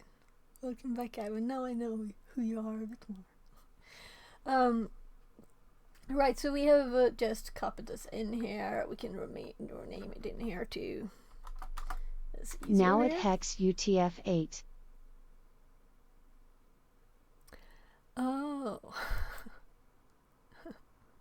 0x49766616E equals Ivan D.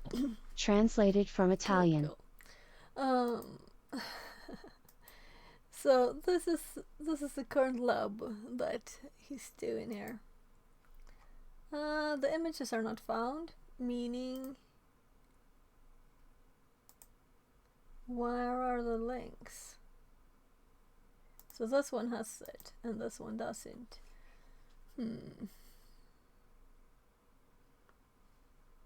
So what if we make this actually source mode?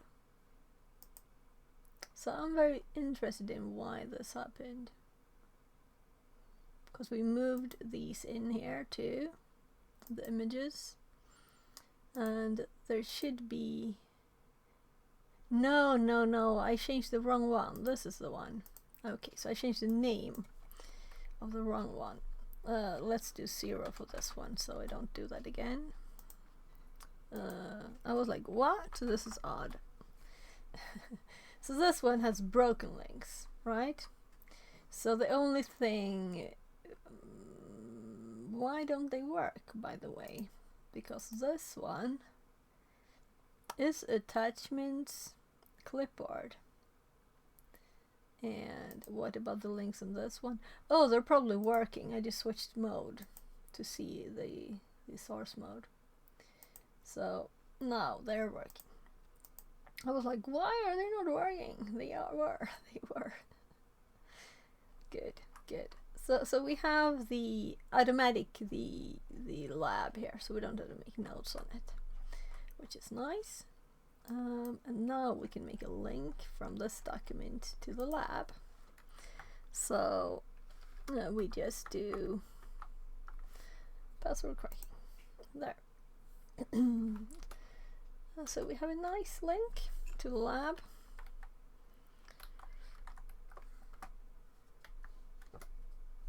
Maybe we should do that for this one too.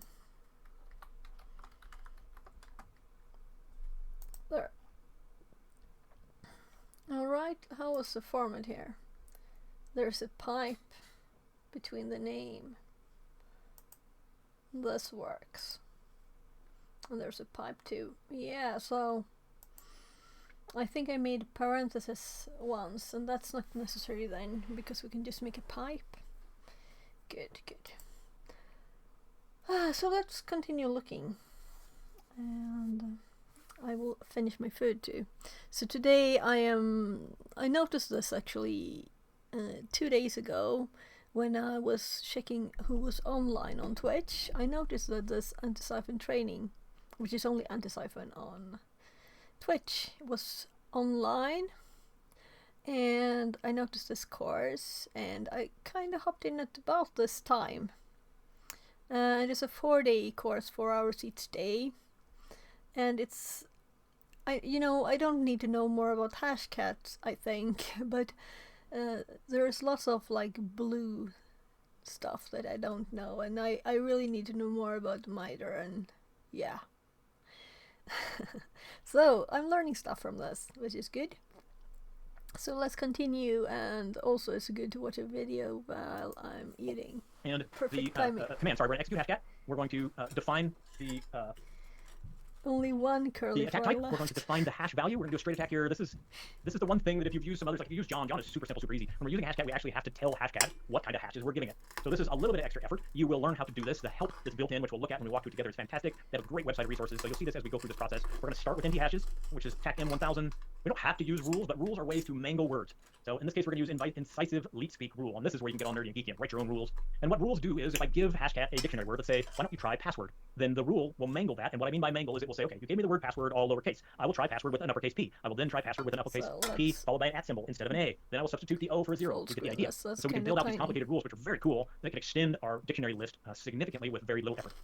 So invoking hashcat, attack pattern, hash value, invoking a rule which we've already provided for you, which you don't necessarily have to use in general, but it's pretty cool. We're going to feed it a list of hashes, and then we're going to feed it a dictionary list of words, and we're going to let it rip. And obviously we stage this to work relatively quickly for you, but you should pretty quickly find that hashcat can crack your passwords. What do you mean by cracking a password? I'm so glad you asked. The process of cracking a password effectively is saying, hey hashcat, these are NT hashes, and I think the password might be some permutation of the word password. Go to count. And then what hashcat does is it takes the word password, it hashes it with the NT hash algorithm, and it compares it to the hash we provided. And if it's a match, then hashcat goes, oh yeah, guess what? It's password, or it's password1, or it's capital P. You get the idea. So basically what we're using in this scenario is GPU emulation. In real life, we'd be using an actual GPU probably, to use all of those GPU cores to rapidly calculate hashes based on our word list and based on the hashing algorithm, and then compare that to the values we provided in sam.txt and see if we find a match. Pretty cool. We'll move on to MD5.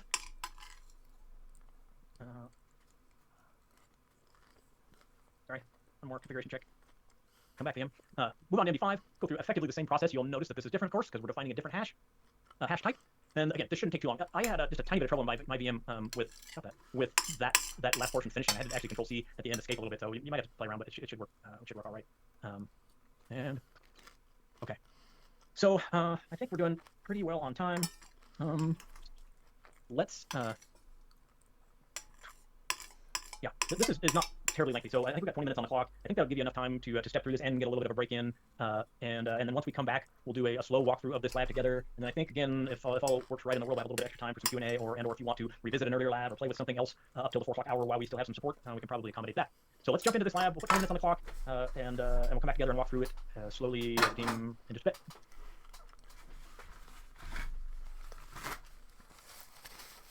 So while this lab was going, since I just joined before, I started watching it from the start. Let's see now.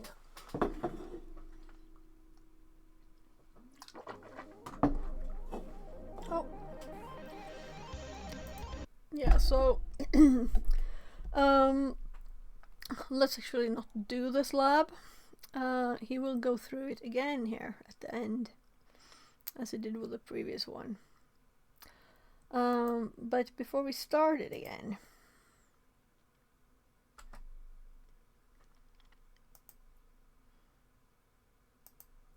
yeah, so I was just going for getting these back.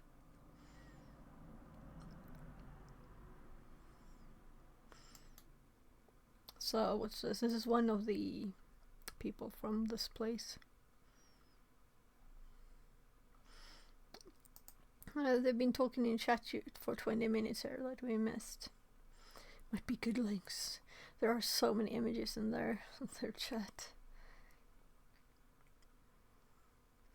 Nothing here. I'm not going through it all. Anyway,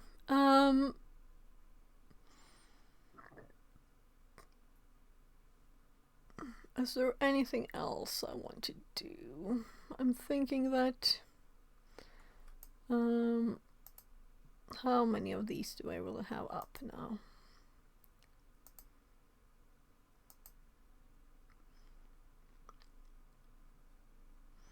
So let's move these two to the end.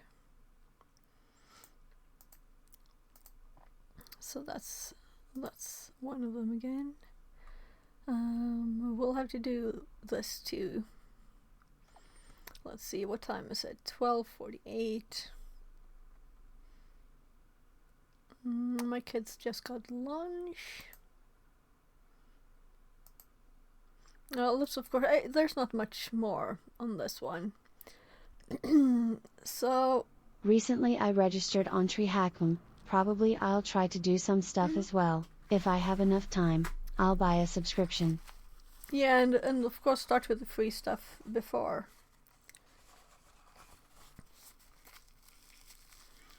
There. So I think Try Hack Me is good, but mostly because I need some kind of like, I don't just repeat the same start information a million times. You usually do that if you get different sources, you know, that you have repeating information, and this way I can like know that I don't repeat too much at least.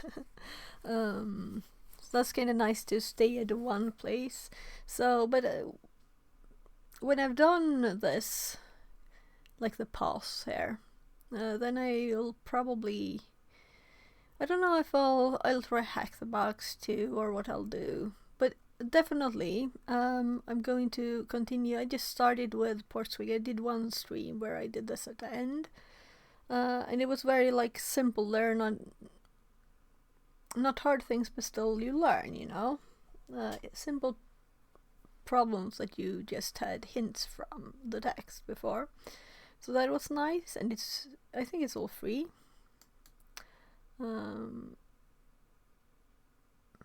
Yeah, so you can't see much without logging in. We could log in.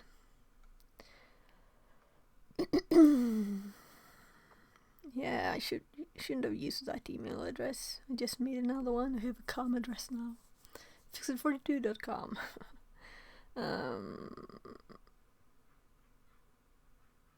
Good long password. Yeah. Yeah. I actually use Firefox's, so they're just random letters. I think that's good enough. I also have a password on Firefox, so I can't look at the passwords, you know, without giving a password. So if I were to click Well, this one, let's do it and hope it works. It says enter your primary password, and it's also a random one, but only I remember that one. Yeah, so hard password. But what I was going for was, now let's click this link. So yeah, so this is what I was doing. We just started with the only one that had apprentice. All the others were like a bit higher level, I think.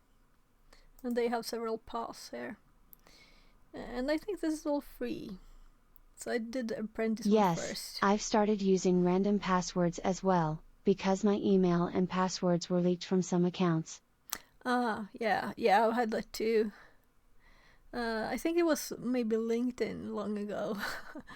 If you go to this page, you know, where you can see all the leaked stuff. Yeah, what was it more? It was something. Yeah, this one. This one. I'll do this one too. And there's one for PowerShell too. I have a link to. So I should do those.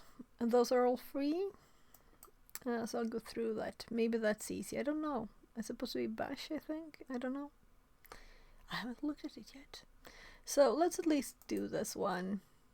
And yeah, so let's first check this quickly, because I have There is Mozilla these Monitor are that can done. show it, or some Google service when you have Google One subscription. Oh, no. It's something like this. Have a baby pwned. This site. You can just enter your email address here and you get a list of all the leaks. So if I do my baby things one, an old one, email address that I used for a long time. So I get a lot of hits here. So 2018, LinkedIn here, 2021 and 2016. And some others that I don't really know. I've had a login, so there's probably something else. Adobe, that was probably 2013. So they had the passwords from here. This is kind of interesting that you can see where they were leaked, you know, and how. And I also had emails sent to this address with "This is your password" in the message line. That's kind of cool, right? 153 million accounts leaked. It's crazy. Yeah. 167 million names, usernames, and MD5 hashes from this one. I don't know what that is really. So 42 million email addresses. So it's not strange if you keep this, you know, if you use the same password all over the place, they can just log in anywhere if they would want to. I don't have anything interesting. For the password that was leaked, I used for like sites I didn't care about, which included LinkedIn then in 2016. Probably. Yeah, so renew passwords for sites where you care about the data.